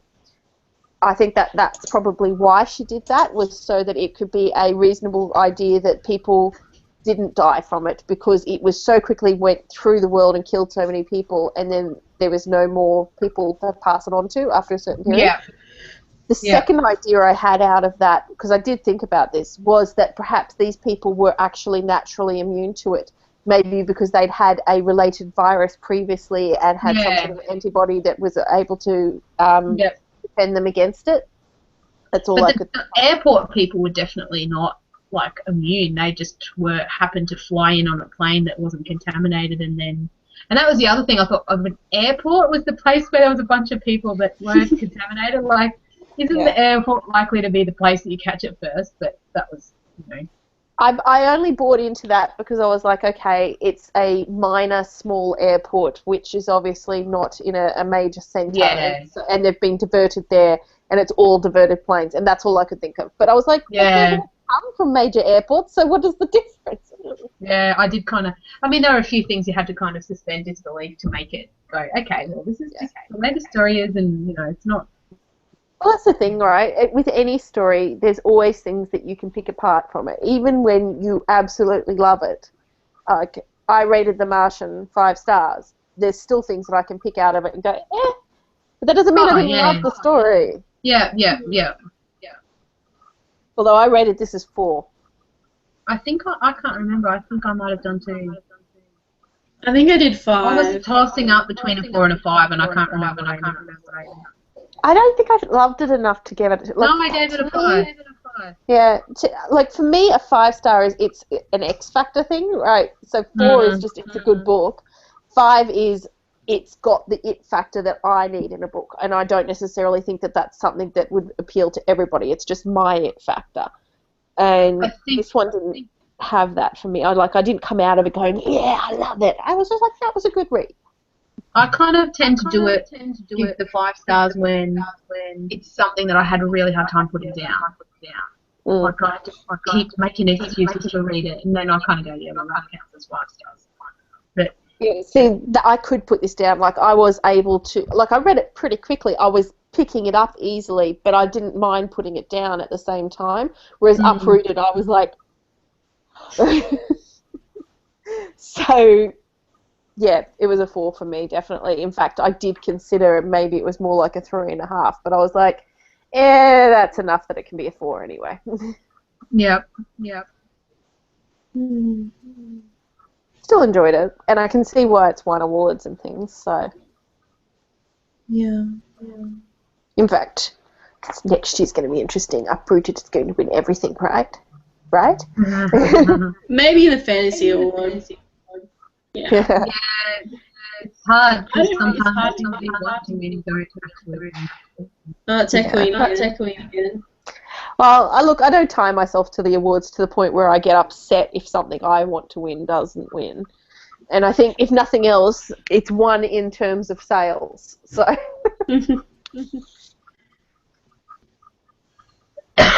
think I actually voted for this in the Goodreads Choice Award.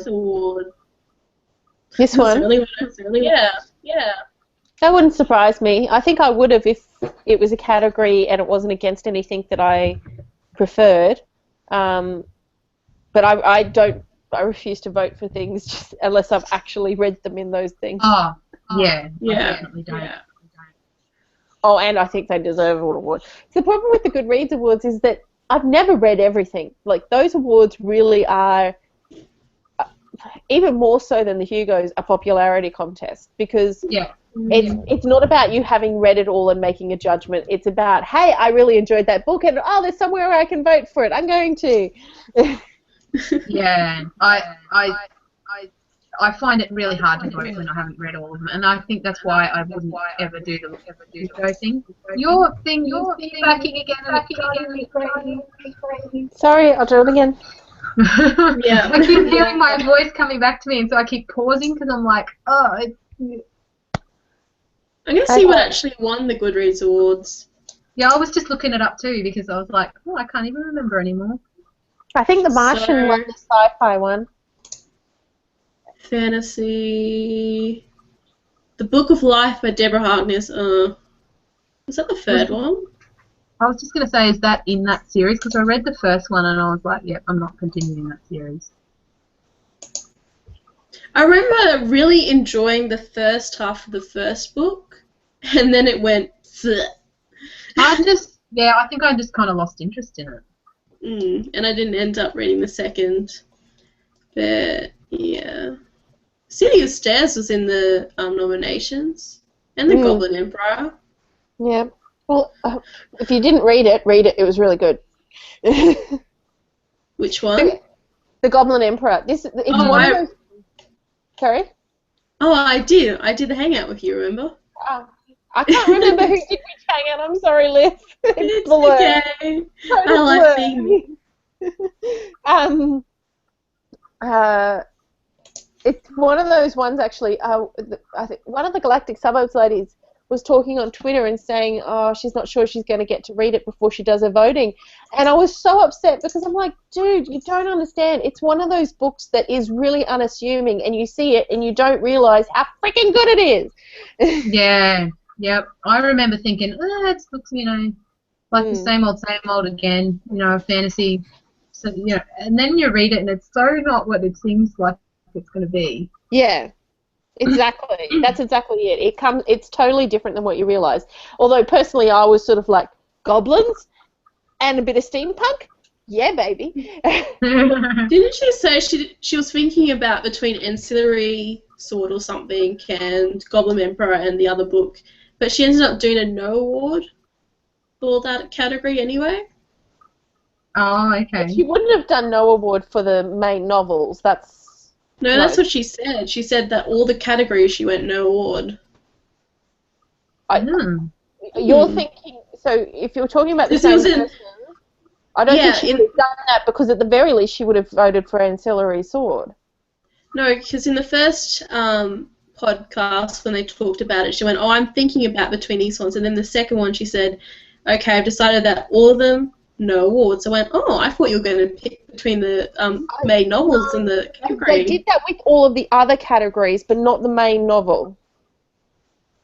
What did they pick? I don't remember what they picked, but I'm pretty confident that they did it with everything, like all of the short stories and the novellas and all of that. They did no award, but that not for the novel, because the novel had 3 really good contenders. Oh, I thought she said no award for everything. Anyway, we'll have to look at that podcast again, and that's just that you won't even know where it's up to in that. Anyway. Yeah. Their podcasts are so long, and I love it when I'm listening to them, but then when you want to go back and find something out that somebody said, you're like, oh, I'm never going to find Yeah. that bit. Yeah, I look at the dot points on their website to say what things they were talking about, but it doesn't say everything on it. So No. but yeah. Also, I quite liked in the Facebook thing. I found this like short story. They linked to this website that was talking about like science fiction, like women in science fiction, and I found about this like science fiction short story collection. I went, oh, I'll read that. Yeah. The essay preface in that is really good. It's like written in the 70s, but it demonstrates a lot of the ideas that we talk about now in regards to women in science fiction and their role. But it was really good. That's good. What? That's good. Oh, I thought you said what? Anyway. Yeah.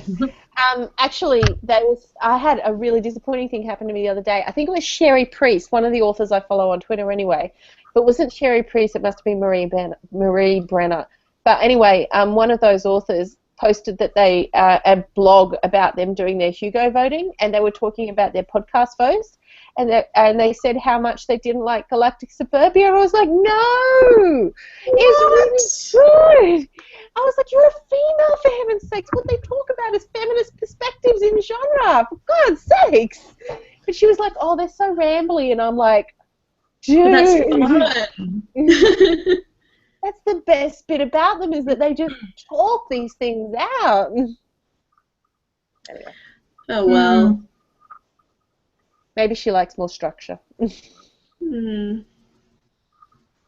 Anyway. What I like about Galactic Suburbia is that they don't do advertising in the middle. No, they never have any advertising.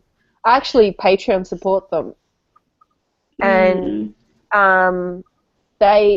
the other thing I really like about them is that it is really just like three women getting together to have a chat, like over coffee and stuff. Yeah. I agree that it can be a bit of a... Look, they're never going to win a Hugo. I have to accept it. They're never going to win a Hugo. The simple fact of the matter is that they just don't, in their style, they just don't appeal to enough people to ever win a Hugo. Sword and Laser is more likely to win a Hugo, and they've never even been nominated. I thought they did get nominated once. Sword and Laser? Yeah. Not as far as I'm aware, and I've looked back through the history, so I'm pretty confident. Oh. Maybe they were talking about it. They were talking about it. They were trying, I think for this year's ballot, they wanted to try and get on, but it never happened. I think the problem with Sword and Laser is that there's not actually enough people in the community who actually do the Hugo voting. And outside of the community, they don't appeal because they are a book club. So people don't listen to them. Like they always go in the podcast. They always talk about how they're a news podcast for it. But the fact of the matter is that most of their podcasts, or at least half of their podcast, is book discussion. If you haven't read the book, Whereas, and I do find even me, like I will listen to the podcast, and then when they get up to talking about the book, if it's one I haven't read, or like with this one, I paused it and stopped, like, because it was the wrap-up episode so I knew it would be spoilery. Because usually I don't worry if it's the first episodes, they don't really talk about too much, so I don't worry about it.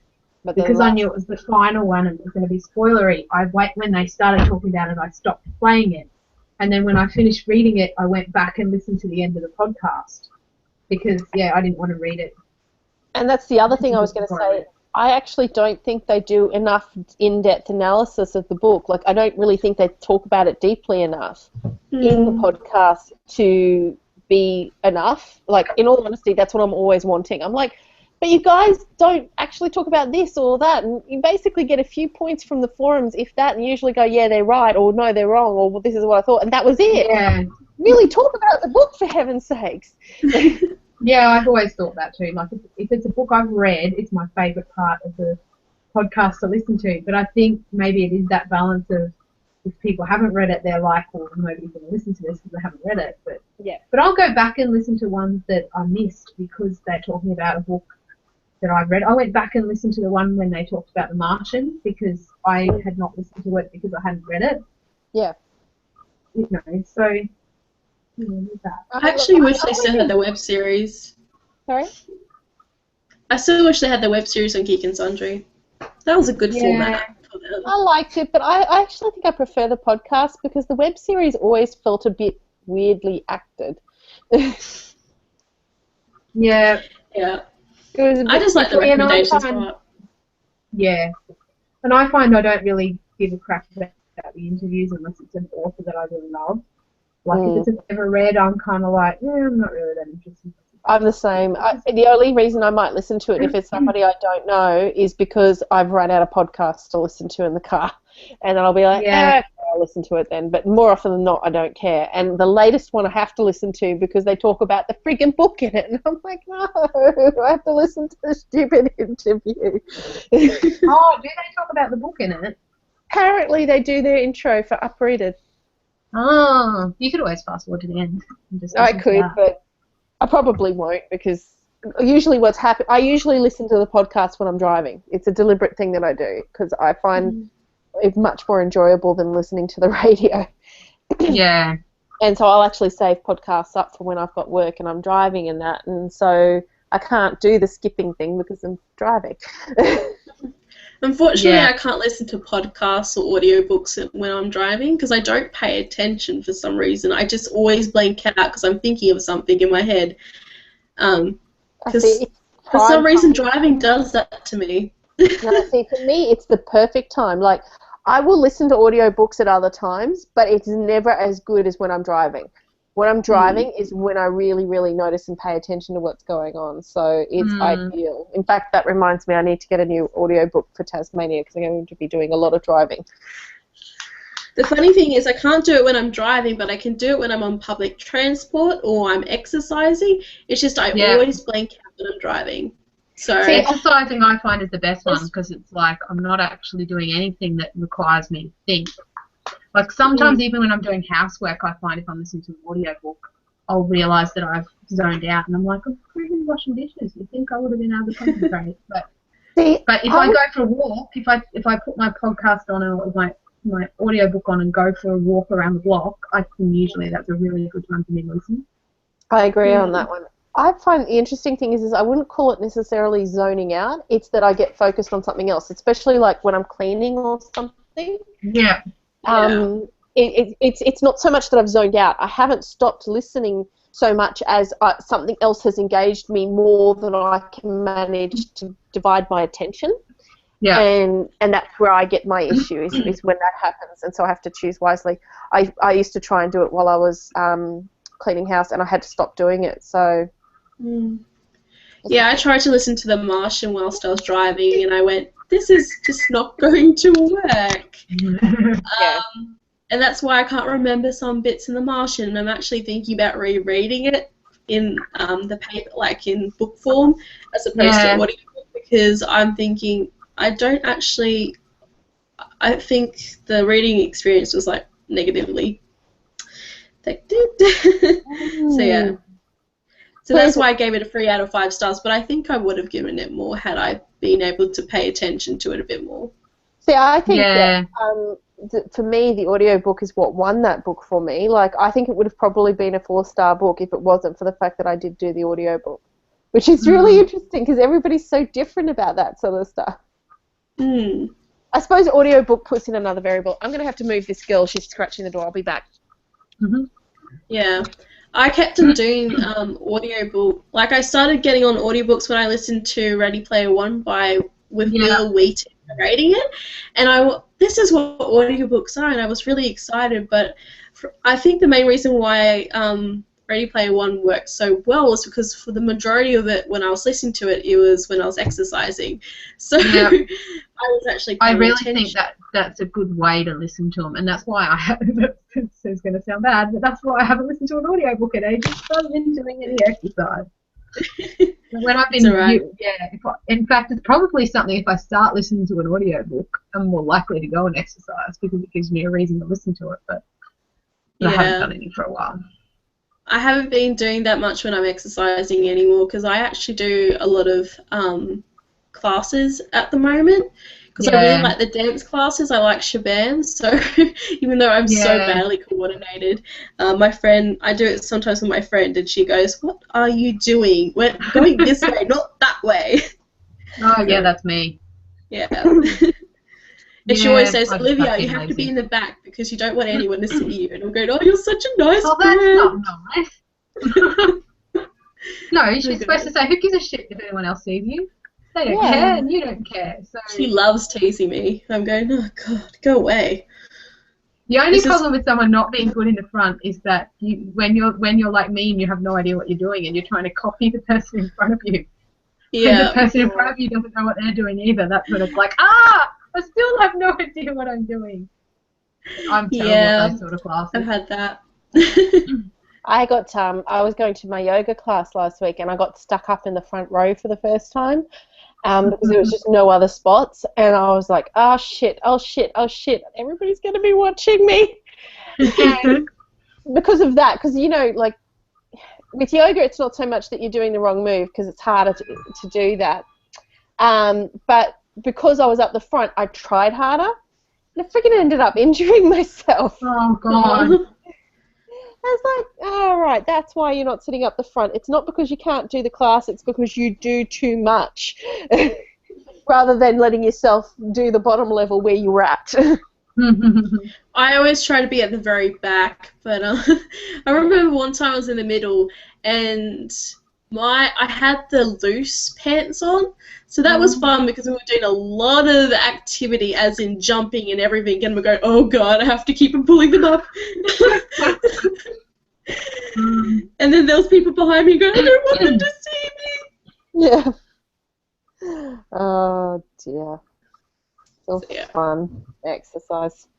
Yeah. I wish Felicia would start posting the new things in advance again. Yeah, I was Yeah. really annoyed. I'm going, why is it taking so long? Oh, there was a forum pic? I didn't know about that. Oh, I knew about it, but I'm deliberately not posting things about Vaginal Fantasy anymore because I'm like, you're not running it anymore. And if you're not running it, you need to just step back and not do it. So I knew about it, but I didn't post anything. But like, it's not that. She seems to have stopped completely because even the series before, the ones before that, she didn't post in advance either. Yeah. You gotta give See, me and the time problem to is buy when the you- book. Well, not just that too, but when you're ahead, like if you are actually in that situation, which doesn't happen that often anymore, where I'm like, oh, I've read all my book club books, what am I going to read next? And it's like, oh, I could get a head start on the other one, you know, and I might actually get around to reading it this time, whereas if I wait for 2 more weeks, I'm not going to get around to it. Yeah. And having that advance warning, sometimes you might read it before the month even starts, and at least then you've read it.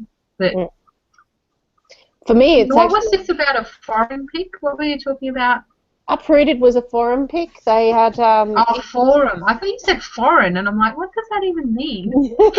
Yeah, no, I did vote. I did vote for it because it was like, oh, I saw it was on Sword and Laser, and I had it on my to-read list anyway, and I was like, oh, I'm voting for that.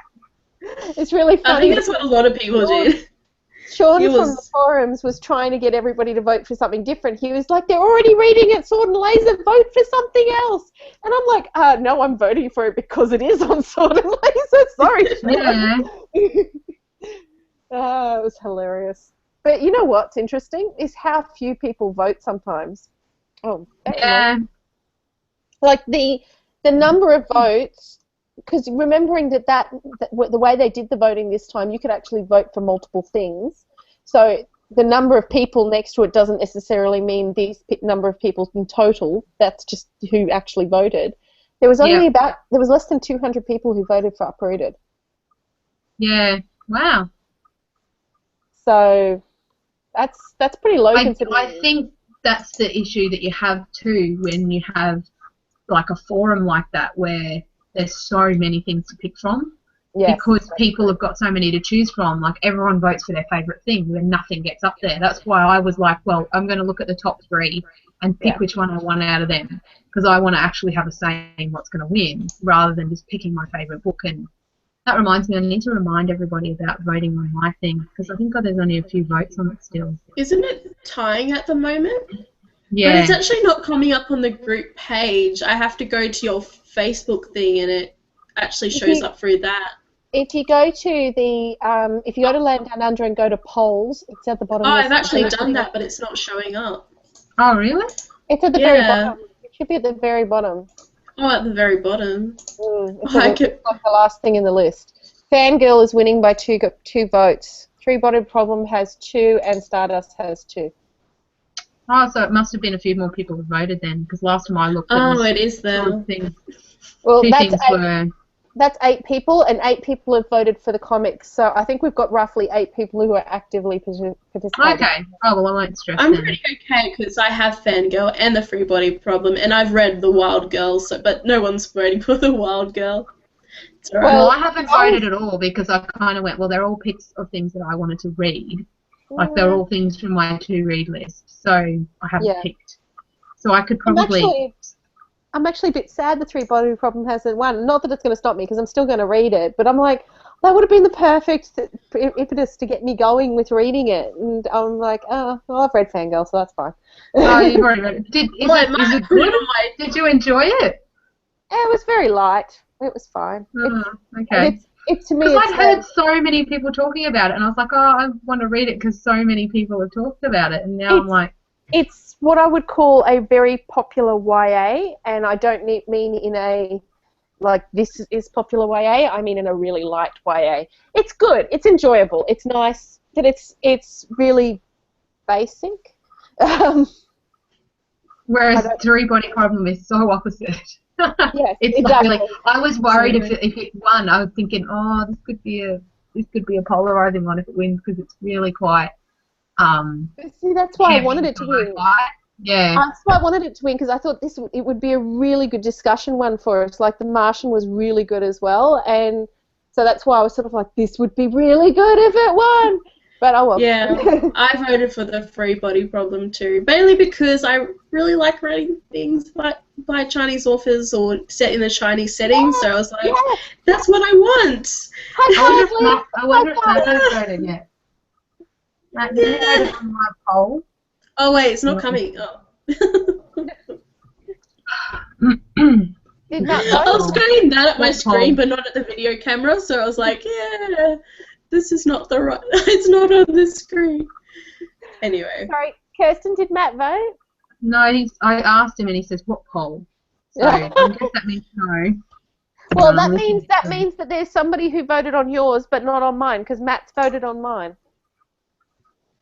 Yeah, but you've reminded everybody about yours, and I put mine up ages ago, and he probably didn't get around. No, see, everybody's had 2 mentions about yours because you posted it on the Facebook page, and I put it out in the letter as well. So. Yeah. But I think it's actually. Maybe he didn't. He's just forgotten. Maybe. I actually think it's good for people not to vote if they're not planning on participating. Yeah. Yeah.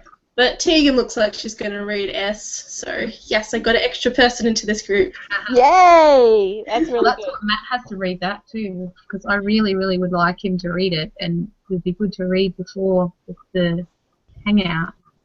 I would like to add my enthusiasm for Matt to read S. Yeah. The problem is that I think that it'll be a hard one for him to read because I know he reads on public transport mostly, and it's not a public transport read. No, I know. Like, you better not lose any of the bits. You'll be in trouble. Yeah. And not only that, you can't lose them, but you also can't put them back in the wrong spot. Yeah. Yeah. Anyway, I'm going to be reading at home, that one. Yeah. I even found it hard to read in bed because I'm like trying to hold the book in bed without all the stuff falling out. But that's I why had to take that wheel out of the back because it kept falling out. Oh, I took that one out straight away because that one was easy to take out and know where it went back. But that's why I gave you guys that link which tells you where everything goes in case things do fall out. Yeah. And I know some people say they actually just go ahead and take everything out to read it and don't keep it in the book so they can read the book. Oh, really? Yeah. Oh, no, I couldn't do that. I had to do it as I went. And it's going to be interesting talking about how did you read it? Yes, what order did you read things in? Yeah, because I want to do a reread. I would do it differently if I was going to read it again. Well, I'm going to reread it before that month because I read it at the very beginning of the year. So by the time we talk about it, it's going to be my brain won't remember it. So I need to reread it, and I'm now debating how I'm going to go about it because I actually quite liked how I read it, but I'm like, but should I try it a different way? I started at the start of the year as well, but I didn't get far because I went, oh, there's another book to read. Mainly because there's just so much. I have to be really in the mood to read it too. Yeah, because there's so much stuff. I'm actually thinking I might just skip reading this Ship of Theseus and just read the margin notes again. Yeah, I was tempted to do that too, because I'm like, the Ship of Theseus was alright, and there was a few bits that was exciting, and it was like, yeah, but I didn't really care. And the way I read it was I read the whole chapter of Ship of Theseus and then went back and read the margin notes for that chapter. Whereas I did it page by page. I started doing that, but I just found that I couldn't keep track of the Ship of Theseus stuff because it was just... So I ended up going, okay, I'll read the whole chapter, and I'm like trying not to look at the margin notes, like I'm trying to make myself. I said, I wouldn't have been able to hold back. Like, it would like be eating a bowl of broccoli, and it's like, okay, it's quite nice broccoli. It's been stir fried with some oyster sauce or something. It's really nice, delicious broccoli. But there's a bowl of chocolate ice cream sitting right next to me. Exactly what it was. And it's like, yeah, this broccoli's really tasty, and I really should eat all my broccoli before I eat my ice cream. But look at the ice cream; it's sitting right there. See, and this is where we know that you have better restraint than me, because that's exactly how I felt about it, and I did not restrain myself. Although I did restrain myself enough to read. I would read the 2 pages and then go back and read the margin notes. See, now if I was going to do it again, I'd go back and read all the part from the first writing. The black and the blue, and then I'd go back and read the other colours, and so that the colours were in the right order. Because I think that would be a different experience. That would be a very different. That's exactly what I'm thinking about doing this time. Because I don't think I'll read Ship of Theseus again, but I definitely will read the margin notes again. So I think that's exactly how I'll read it next time. Yeah. Is my next month, as in I have to pick the stuff, is that February? That'll be February, yeah, because I had to. Yeah, so nobody seemed to mind, so hopefully it's okay. But I gave your month to Georgia, and then you get the month after that. Oh yeah, I'm fine with that because she doesn't get it. Sorry, Kirsten, I missed yours. I was just going to say we do need to have that leniency in where someone that's coming in more often gets to have a choice if they're already on the rotation. Yeah. Well, I once we've done another rotation around, if there's anybody else who started joining in fairly regularly, like June, I'll pop them just on the end of the list, basically. Yep. Yeah, that's good. Start the rotation around. Whereas G's a different case. G doesn't want in on the rotation because she doesn't have the time at just any time of the month. So she needed a specific time which was convenient for her with what she's doing. And she's been a member for long enough that I was like, yeah, of course. So, yeah. Whereas like Karina doesn't read every book, but I don't mind because she does read every now and then, and she picks good picks when she picks. So she pushes her name's not us a little Karina bit. anymore. Her name's not Karina No, Dot. That's right. Katrina. Oh, she's gonna. So funny. I can't believe she's stuck with Dot for 2 months. It's so funny. It's hilarious. Poor thing, though. Maybe that's something you should have looked up before you changed your name. Well, I don't know. I've never done it on Facebook, so I don't know. But on Google Plus, when you do it, they warn you. So I'm like, didn't they warn her? Did she not read it? I've done that before. I called myself Liv's Runaway Snail, and I was stuck with that for 2 months. Actually, 3 months because I forgot about it.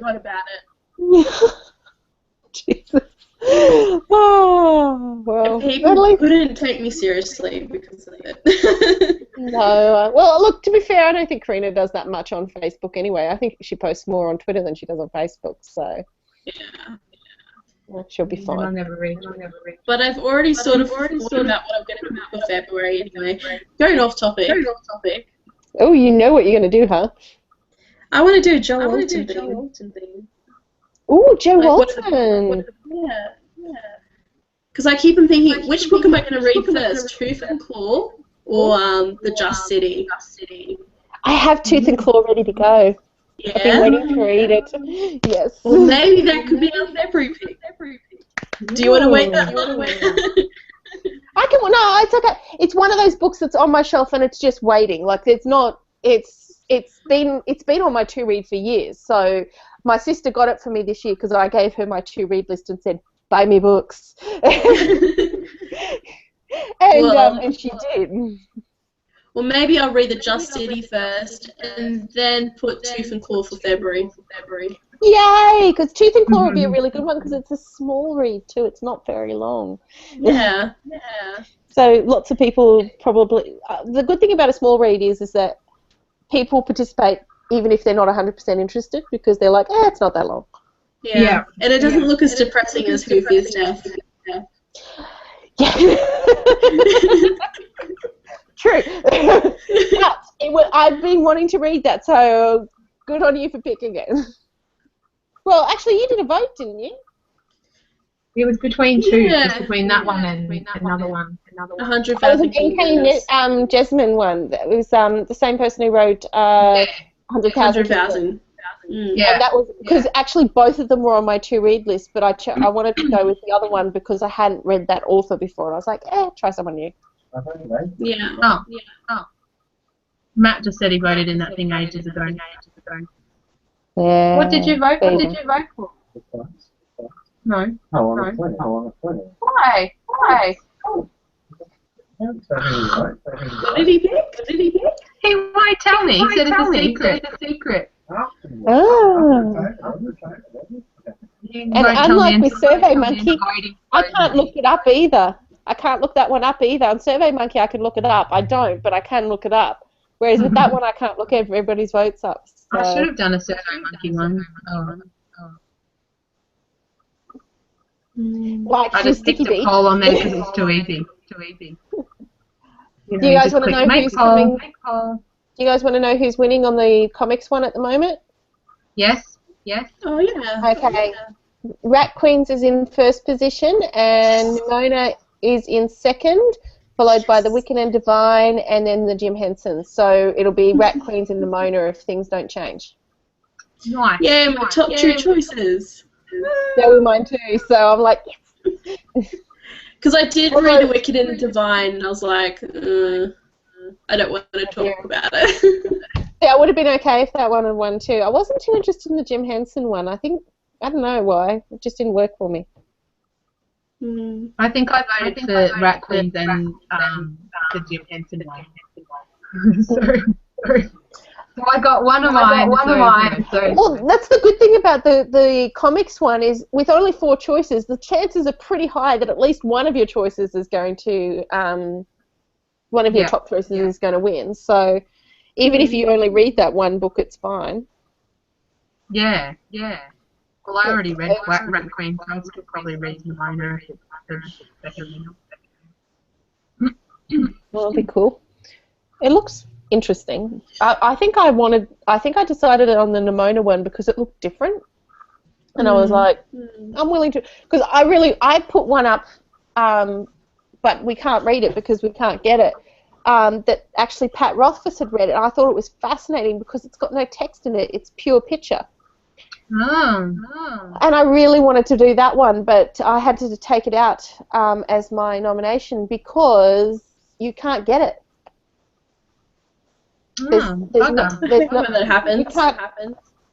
There's no digital copy, and as far as I can tell, you can't order it anymore either. Like I went looking, I was like, oh my god, even I'm repeating back now.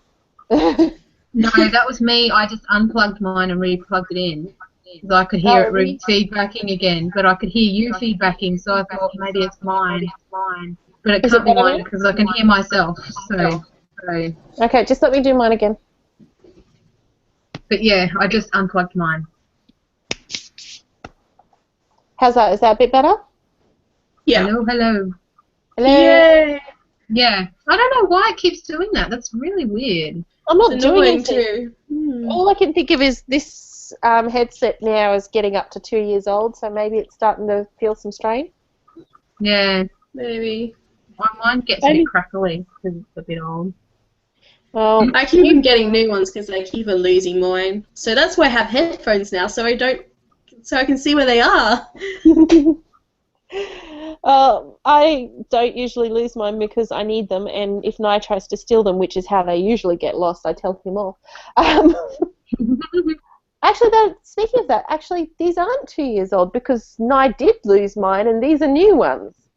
Hmm. So, yeah, they're only a couple of months old then. Anyway, whatever the reason.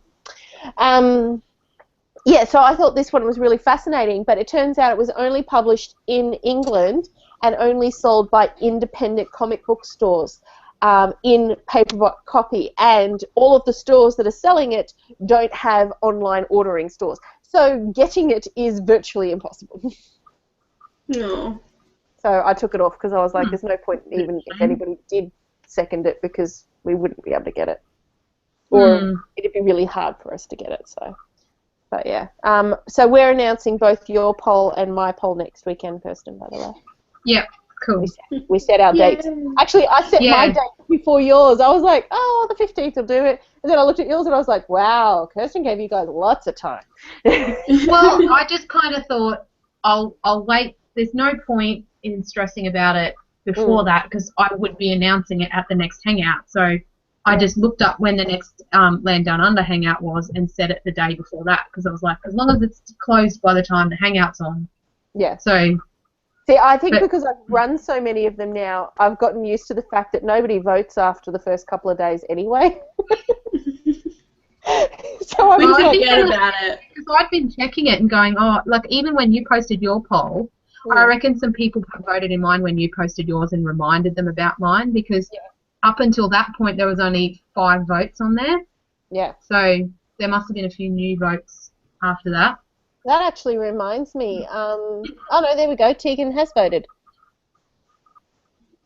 I was just thinking that Tegan's new, but she'll be joining us as of before December, as of S actually.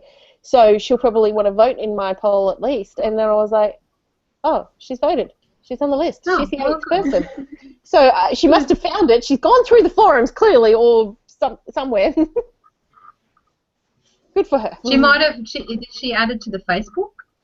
She's in the Facebook. I added her. Oh yeah, because I talked to her. I said something on the Facebook. Yeah, so she might have scrolled down. You know how you can scroll down and look at past posts. Yeah, it could have gone from either place.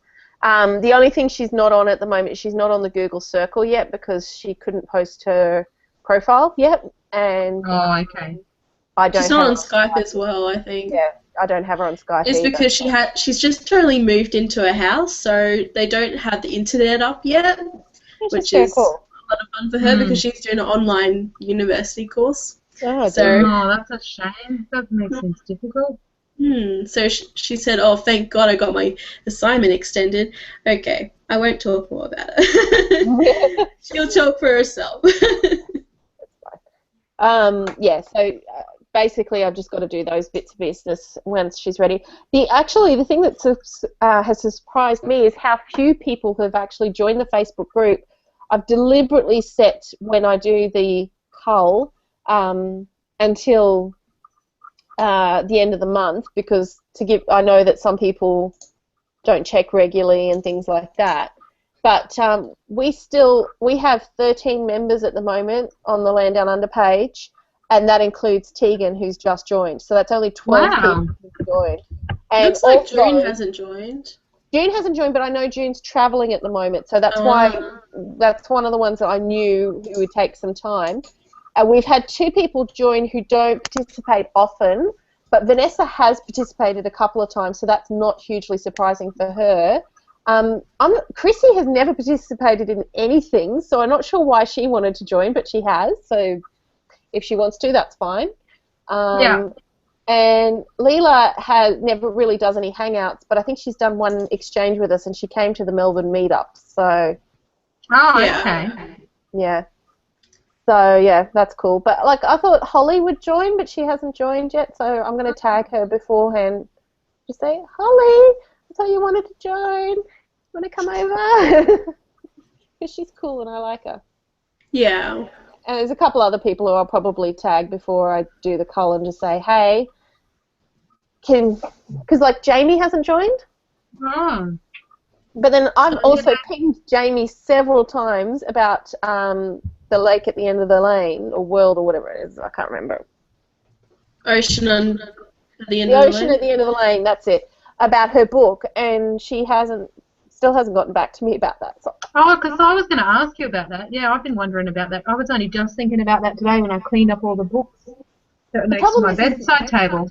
She got married, and she did a huge trip home to America, and so she's been really busy. But I know she's back now, but she's not responding. I keep doing it every couple of weeks. I sort of send her a message and say, "Hey." Oh, But, yeah, because I have this. I don't like this thing of having someone else's book that I need to return because it makes me feel like, oh, what should I be doing?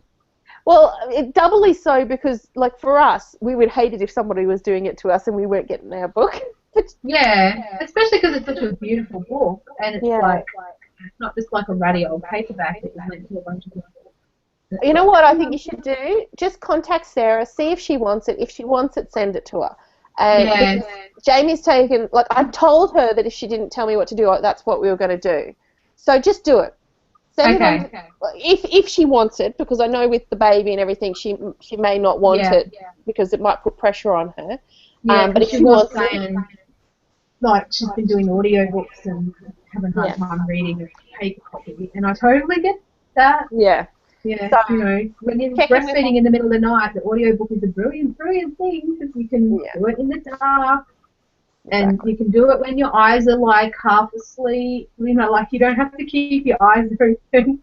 You still have to keep your brain turned on enough to listen to it, but you know, it doesn't take the same concentration. And it's like, man, those first few weeks are like a zombie. Yeah.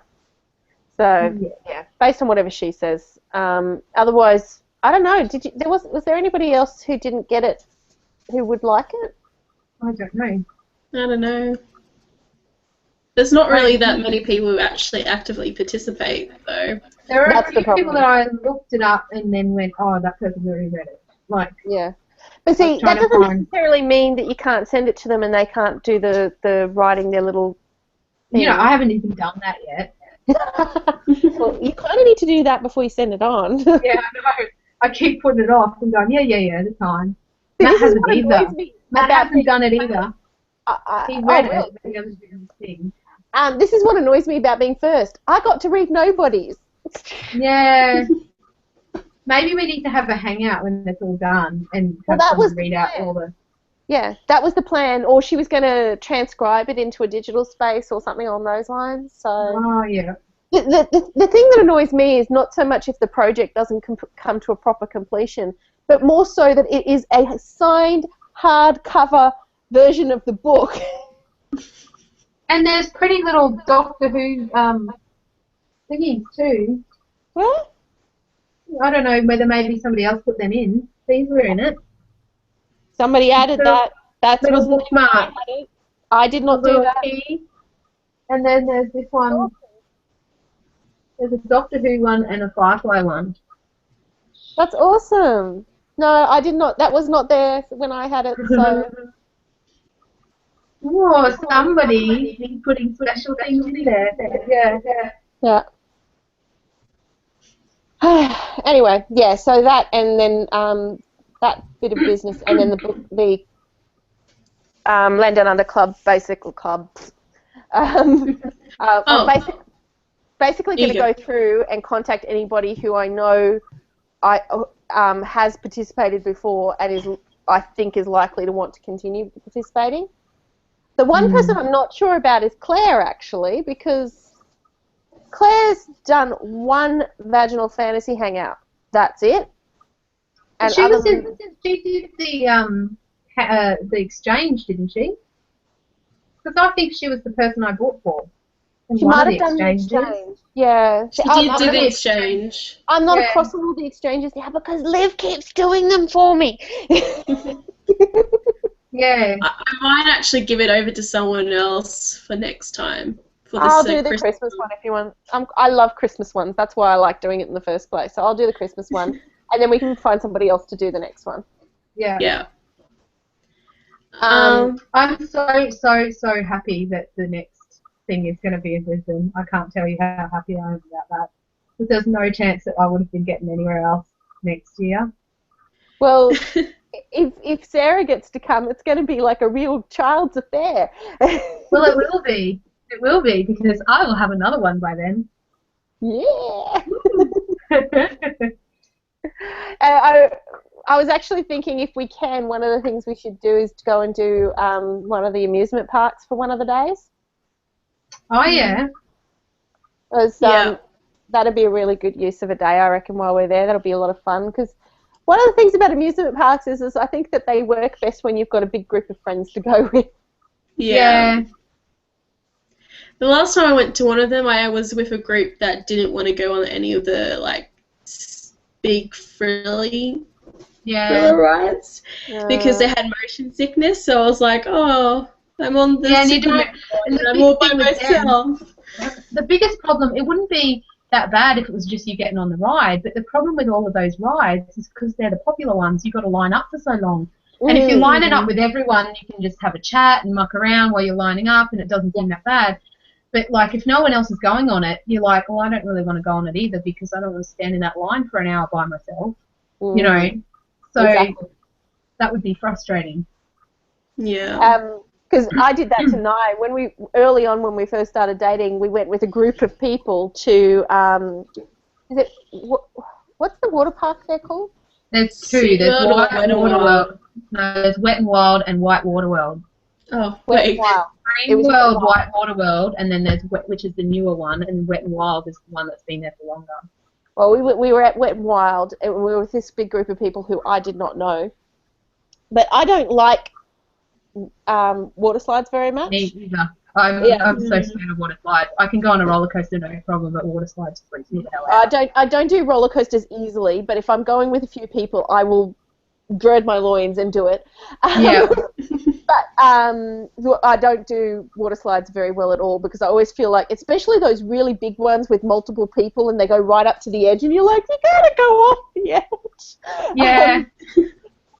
Or the dark ones. Oh God, when they're dark, it's awful. But anyway, so I love water parks because I love lazy rivers.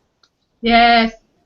And so I literally just sat in the lazy river the whole day. And we took Xander.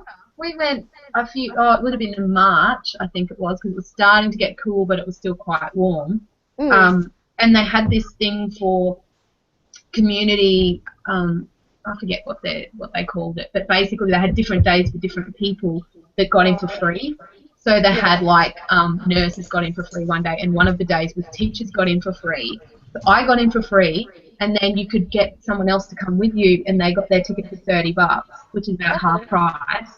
So Matt got in for $30, and Xander is too little because he was below age of 2. He didn't pay at all.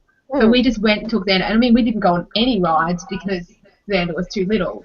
But we went in the wave pool and we went in the lazy river and took him in the little kids area, and he had a little play in the little kids area. And we had so much fun, even though we didn't actually use any of the rides. Yeah. But that's what I think. I think it's just really nice to do that sort of stuff. So, but that's what I was thinking. If we did something like Dream World, it'd be really good for you guys as well because you guys can do like the little kids area with the kids and stuff while we go do other things, and meet up and do that. See how we're going. I haven't been to Dream World in a long time. No, I haven't been there in a really long time. You'd think, living in Queensland that I would have, but no, not in a really long time.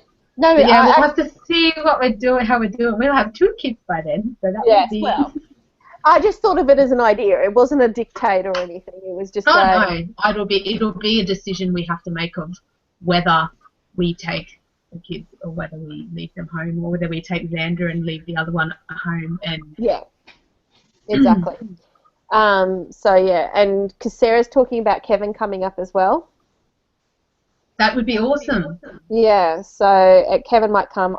I'm trying to convince Nye. It's not going very well. No, really? Yeah. It's all about me having friends who are not, like, our friends, if that makes sense. I understand that. But yeah. Kind of like, so that's why he sort of keeps himself separate from all of this. And I'm like, but others have got their partners involved. It's all good. It's not like you have to be there all the time or anything. Yeah. And this I just think would be really cool because we could then tag, because Nai's from Queensland, so we could tag it on as an extra trip and go see some of our friends and stuff like that. And Yeah. anyway, we'll see what happens. See what happens. It's a while. Yeah. It We've is got a another lot of time to talk. Although, as it did creep up on me last year, I'm trying not to let it get so far beyond my control that I have to go, Liv, can you take care of it for me? Although I'm giving myself a pass for last year. For this year, it was rather bad at the end of last year. So. Yeah, it's alright. Anyway. Yeah, but I'm looking forward to it because it'll be the first one I've gone to. Because the first You one cheater, I rah, only rah, rah. just had Xander. I know, and then I know that but I wouldn't have. I kept thinking, shit, next year I would have missed out again because I wouldn't have been going anywhere because I'm due in the beginning of March, so that would have been like not very far away from it would have been the same issue we had with Xander being tiny. Mm. And it's like, I was very relieved when I saw it was Brisbane, and it's like, oh well, after So, that it won't matter. Hang on a tick. Are you saying you're actually pregnant now? Yeah. You didn't tell us that. No, I didn't. I was trying to drop a hint, and you were like, I was waiting for you to go, oh really? And then you were like, ah. It's still, like, the way you were sort of wording it, I was like, it's still more than a year away, so it could still fit in the time period. So No, it's not more than a year to March. Yeah, only 10 weeks. Only 10 weeks, but So, yeah, that's why I don't, like, because you obviously haven't announced it everywhere No, yet. I haven't put it on Facebook or anything yet mostly because Matt's more paranoid than I am, and I'm like, I've kind of learned that there's people that if I were to miscarry, I would tell them that anyway, and it's like, yeah, the time that I miscarried and I didn't tell anyone that I was pregnant was worse because I had to pretend everything was cool and pretend I was happy. Like, people would say, how are you? And you go, yeah, I'm good, thanks, because really they don't actually want to know how you are. And for me, it was easier when people knew because I didn't have to try and put on a happy face. And so for me, I'm not as worried about that whole thing of don't tell anyone till this many weeks. Yeah, but I think it depends on who you've got on your Facebook sometimes too. That's the difference. Yeah. Like, Facebook, I haven't done it on Facebook. I've told lots of people in real life, but I haven't actually put it on Facebook. Yeah, no, I agree. That's totally a different thing because, oh, that's good. Then congratulations. Yeah, Congrats. Feel like shit, but oh man, I've got morning sickness so much worse this time. Are you going to be okay to get through teaching till the end of this year? Well, that's the other thing. I got another job. I have applied for a contract that's for term 4, 2 days a week. So I already work Wednesday, Thursday, Friday on class. So I applied for a teacher librarian job that's Monday, Tuesday, and I've got it. So I'm gonna be working 5 days a week for the last term. It's gonna kill me, but it's a teacher librarian job, and that's what I want to do. And there aren't that many around, and you got to get experience in it. I need to, and like if I hadn't been pregnant, like I was like, damn it, timing. That this job would have continued next year, but I'm not going to be able to continue it next year. And I haven't told the principal that I'm pregnant and I'm stressing, and I'm going to have to go in on my first day and tell him that I'm pregnant. But oh, Jesus. Oh, God. But I couldn't say no to it because, like, it's, if nothing else, nothing else comes of it, it's experience as a teacher librarian. So, yeah. And it's a bit of extra cash leading up to because I'll have the school holidays, and then I think I worked out it's the student free days week and then 2 more weeks after that of work, and then I'll be on maternity leave again. So it's like that little bit of extra cash, working full time for those weeks. It should mean I should get some extra pro rata time in my holiday pay, and then my principal said she'll put me on full time at the beginning of next year. So that's that little bit extra full time and build up a bit more money before I have to leave. So it's good, but it's like, oh God, what have I got myself into? Oh dear. Well, sometimes this is the things that happen. So, tell you what though, make Matt take paternity leave, and you can go back to work. Well, I don't want to. Well, and I want to breastfeed. I breastfed Xander for a whole year, and you can't. I'm not like I can't imagine. Well, I've never been able to pump anyway. Like I would try to pump and get nothing, just about. And I could not imagine going to work and having to sit in the cupboard somewhere and pump breast milk so that I could try and like. I would end up giving up because it's just too hard. And I really would like to breastfeed this baby too. So it's kind of like, well, I can't go back to work, if only for that reason. Which is why we should have proper maternity pay, and why fucking Joe Hockey shouldn't be taking it off and calling me a double dipper when I've been paying tax my whole bloody life. Yes. When there's a really good reason why people need maternity leave. But anyway, don't get me started. We should adopt the Norway version, like. I know. Yeah. There's a lot of those countries.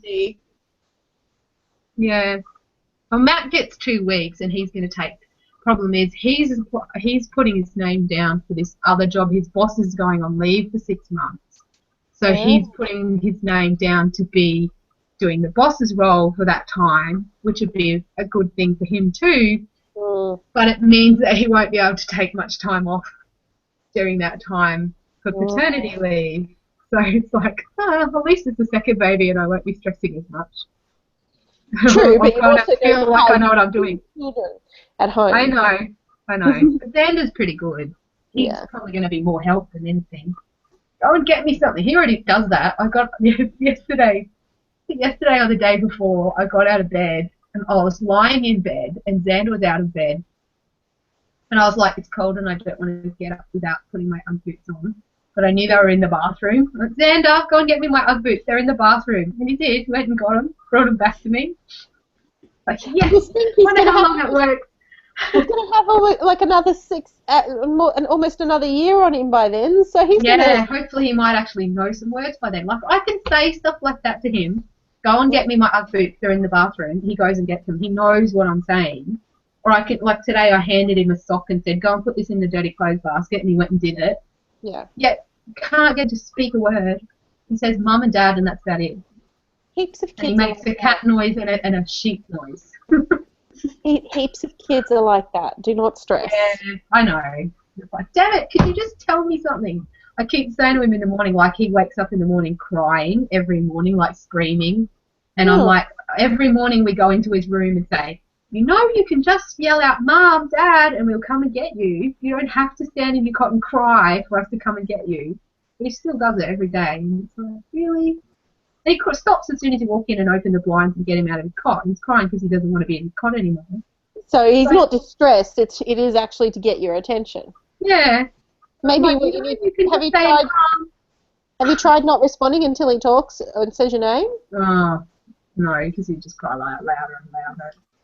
Like we've tried that with getting him to say tar, like not giving him the thing until it's like going, you're not having it till you say tar, and he just like loses his shit. We were doing this thing, we had this cupcake, and we were practicing, like Matt was saying to me, could I please have the cupcake? And I'd give him the cupcake and he'd go tar, and then I'd say, could I please have the cupcake? And then he'd give me the cupcake and I'd say tar.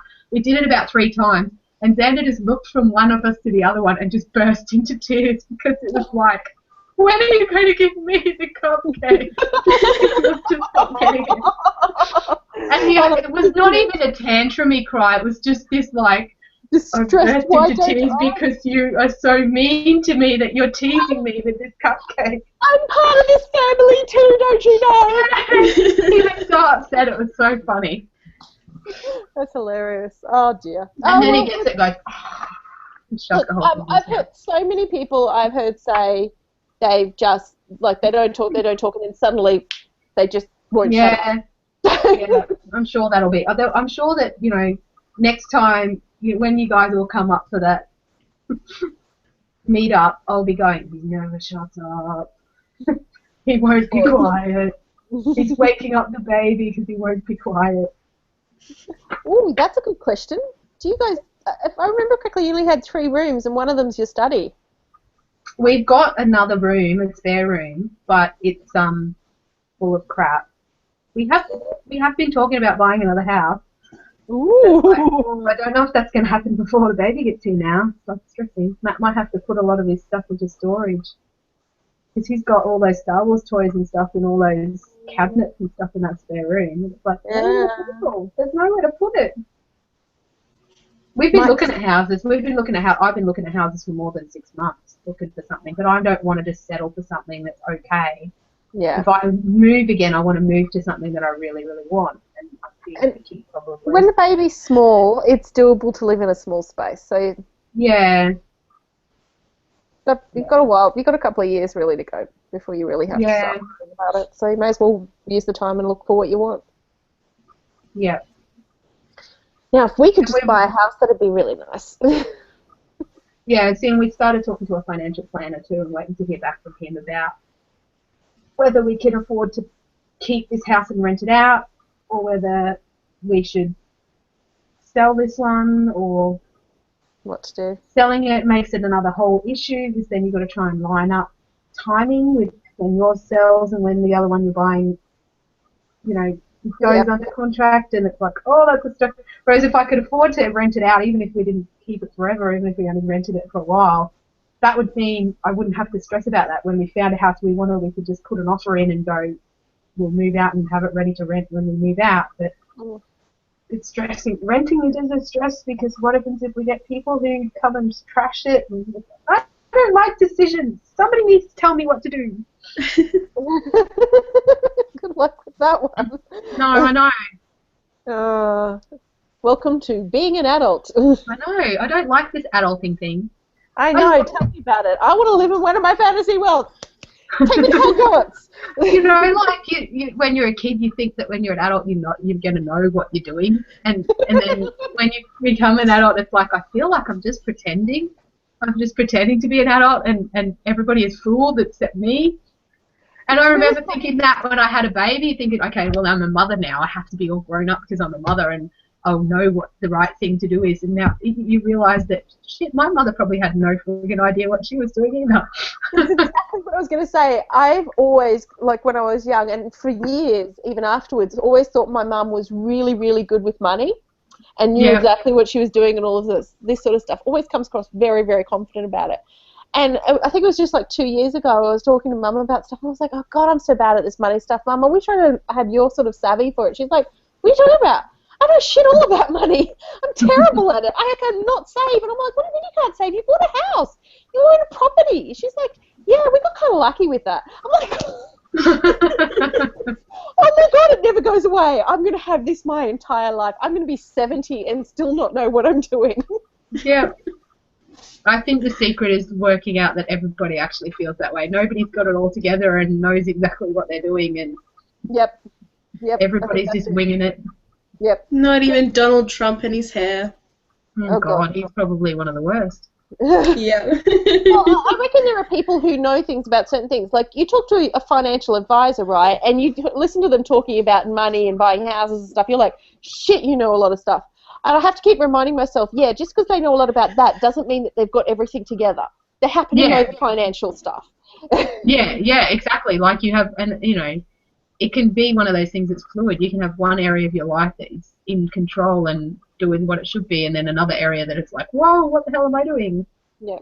And that might change at different points in your life, I get it with my job. People look at me and they're like, oh, God, you must know all about what to do with computers in the classroom and shit like that. And I'm like, I have ideas, but I don't have the answers.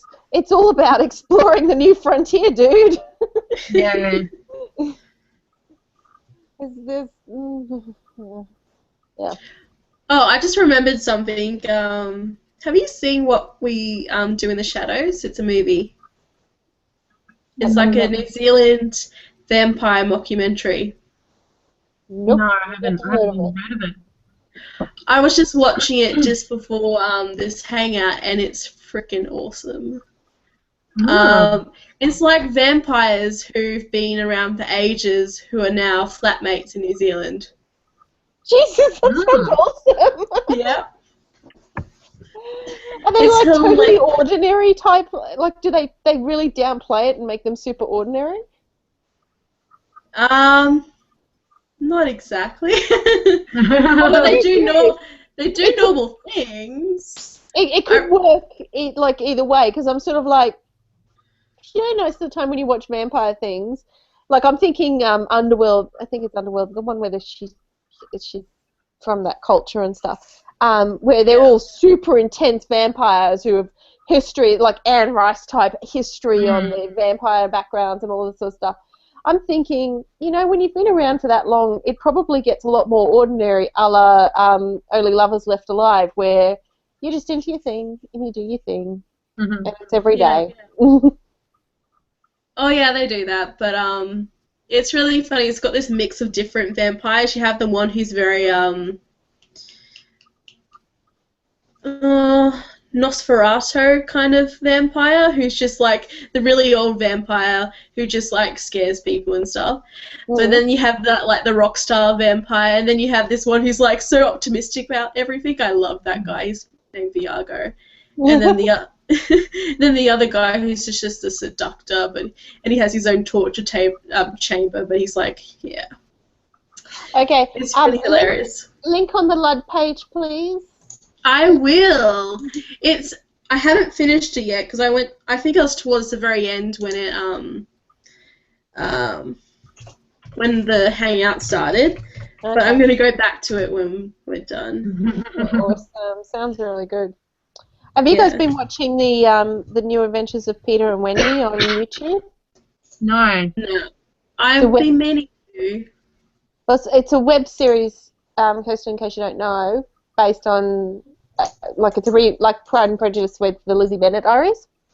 Oh, yep. But it's Peter Pan. Ah. So what's it called?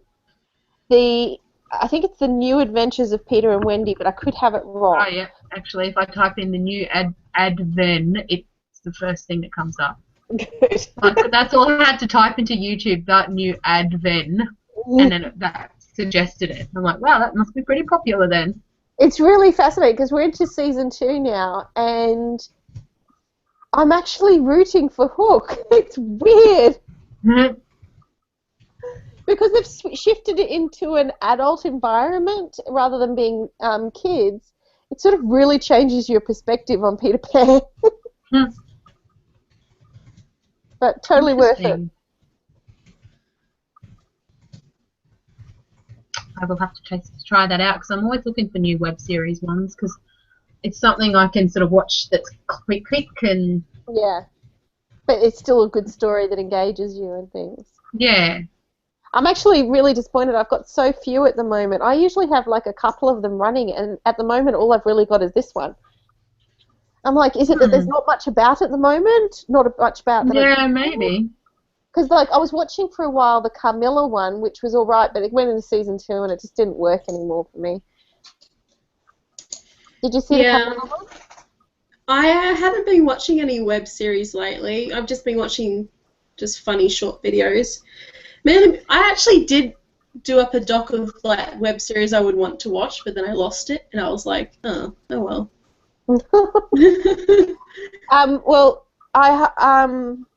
the Carmilla one, I actually enjoyed the first season because they stuck to the book for that one. But then for the second season, I think they went, because the book's quite short, and for the second season, I think they went, oh, we've got an audience and we're popular. We want to keep it going. So they just started inventing story, and it ain't working for me. But I think the last season. Sorry. Oh, sorry. I think the last web series I watched was the Jane Eyre one, which was ages ago. Yeah, that was Was that back in 2013 or I think when it finished? I think it's been over a year since it finished. Yeah. We've had you haven't been watching the Little Women one then? See, I started watching it and I kind of lost interest in that one, which is a bit sad. I started watching it ever.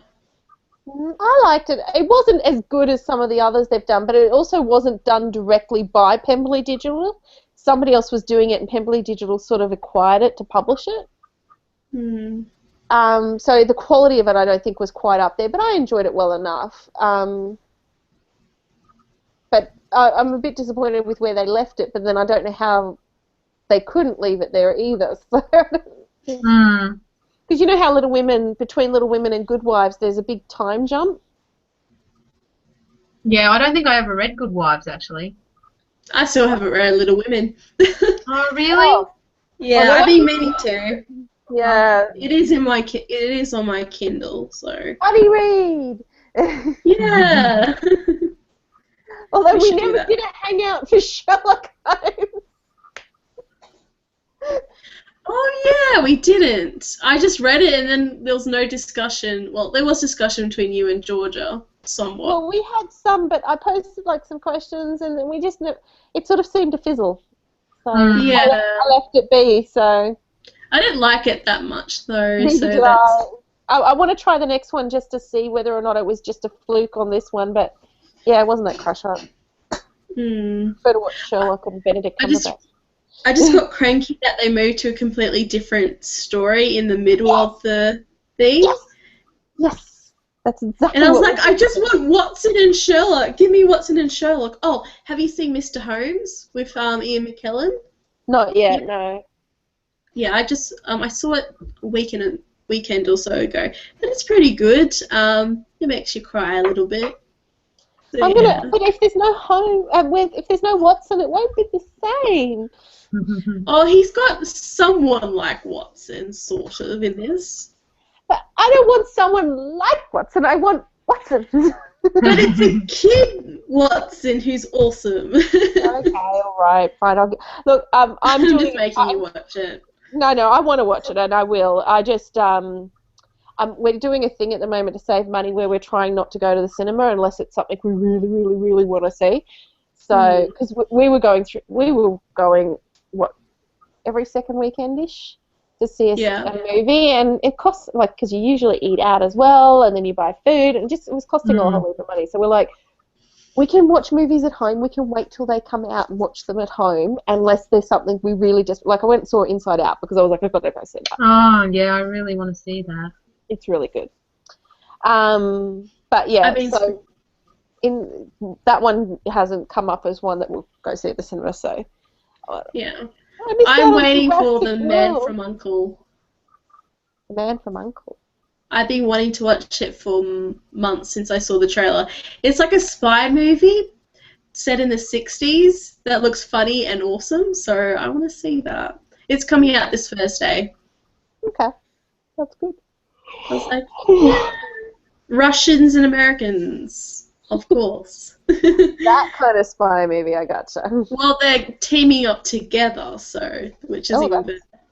Very unusual in the 60s. So. Yeah. But yeah, I'm going to watch that. But lately I've been just scrounging off my parents, and they say, oh, we think we'll go to the movies. And I go, okay, take me. You pay for me. Like, damn it, we were hoping for a romantic evening together. I can't say anything. I did my time doing that sort of stuff, so I can't say anything. Yeah. I think last weekend we watched the Cab Up to Darwin or something, the last Cab to Darwin or something. Oh, with, yep. Michael Caine. That was quite good, mainly because we're originally from Darwin's, and we used to go from Darwin to Canberra quite a bit, so we're going, oh, we know this road. That was basically the highlight. But yeah, it was just like a sad movie too. So I'm like, we keep watching sad movies. Let's go watch The Man from U.N.C.L.E. That looks fun. Oh, by the way, our movie that we're watching, the one. Yeah. Nye's watched it. He's seen it. Ah, Yeah. He says it's awful. oh, really? He said, but I'm hopeful that's actually a good thing because that means we can mock it.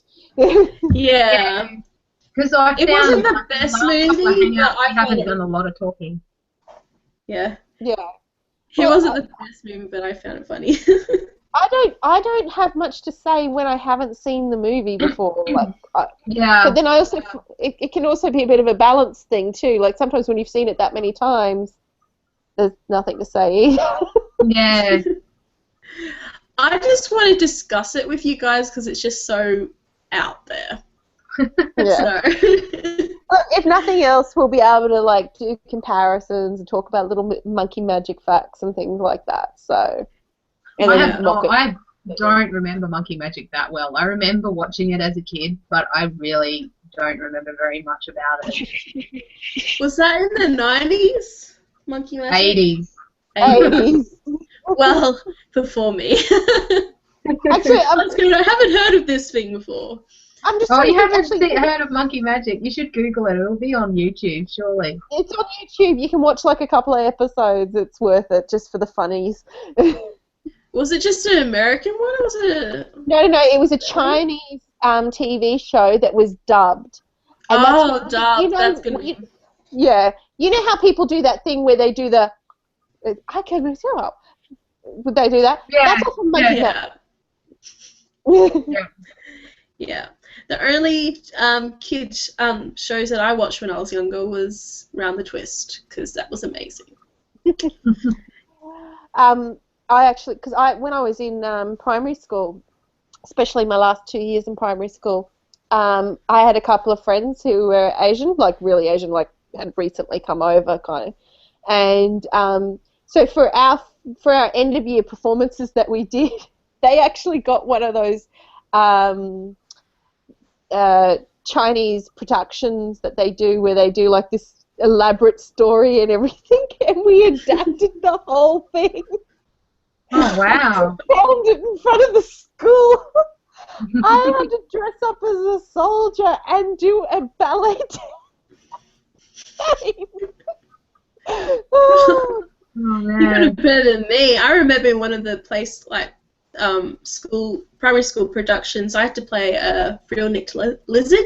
So I had this like frill thing that I kept on doing like this, and every time I did that, I was like that, and that was basically my entire part. And I did that for a solid half an hour, and the teacher was going, "Oh my god, I can't believe you did that for so long." And I went, "Because it's fun." So yeah, that was my Oh, and now I've got it on video of me going like this with the tongue out. Anyway.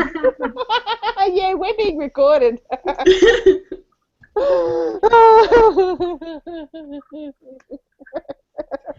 It is on video anyway of me as a kid doing that. But anyway, I'm not going to show that. Hi, audience. Oh dear, that's funny as. I'm definitely setting this one to private. Yeah. Well, haven't we rambled? Oh my god. Yeah, I was just going to say I probably should go Is to it bed 2 in a hours? minute. No, 3 hours. Because I'm- Almost 3 I hours. should probably go to bed soon because I have Yeah. a seminar in the morning. Oh goodness. Can you believe we've talked this long and we probably talked for maybe 20 minutes about the book? Yes, I can believe that. I can believe that. But we have talked, okay, let's be fair, we've talked about books Yes, quite this a is lot of the time. So, you know, Yeah. it's not completely off topic. And Yeah. group Book business. club.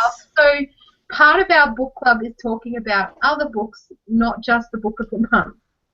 I think the other thing too is that we're not meeting up as often as we used to in terms of hangouts because we're doing less ones. So Yeah. that's probably part of it too. Yeah. Anyway, All right. all right, guys. Thanks for a good hangout. All Yeah, right. likewise.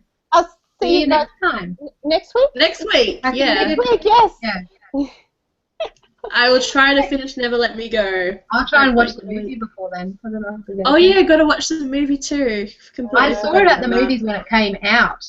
So I saw it before I read the book, but, you know. See, I I'll read the watch book it. and then watched the movie.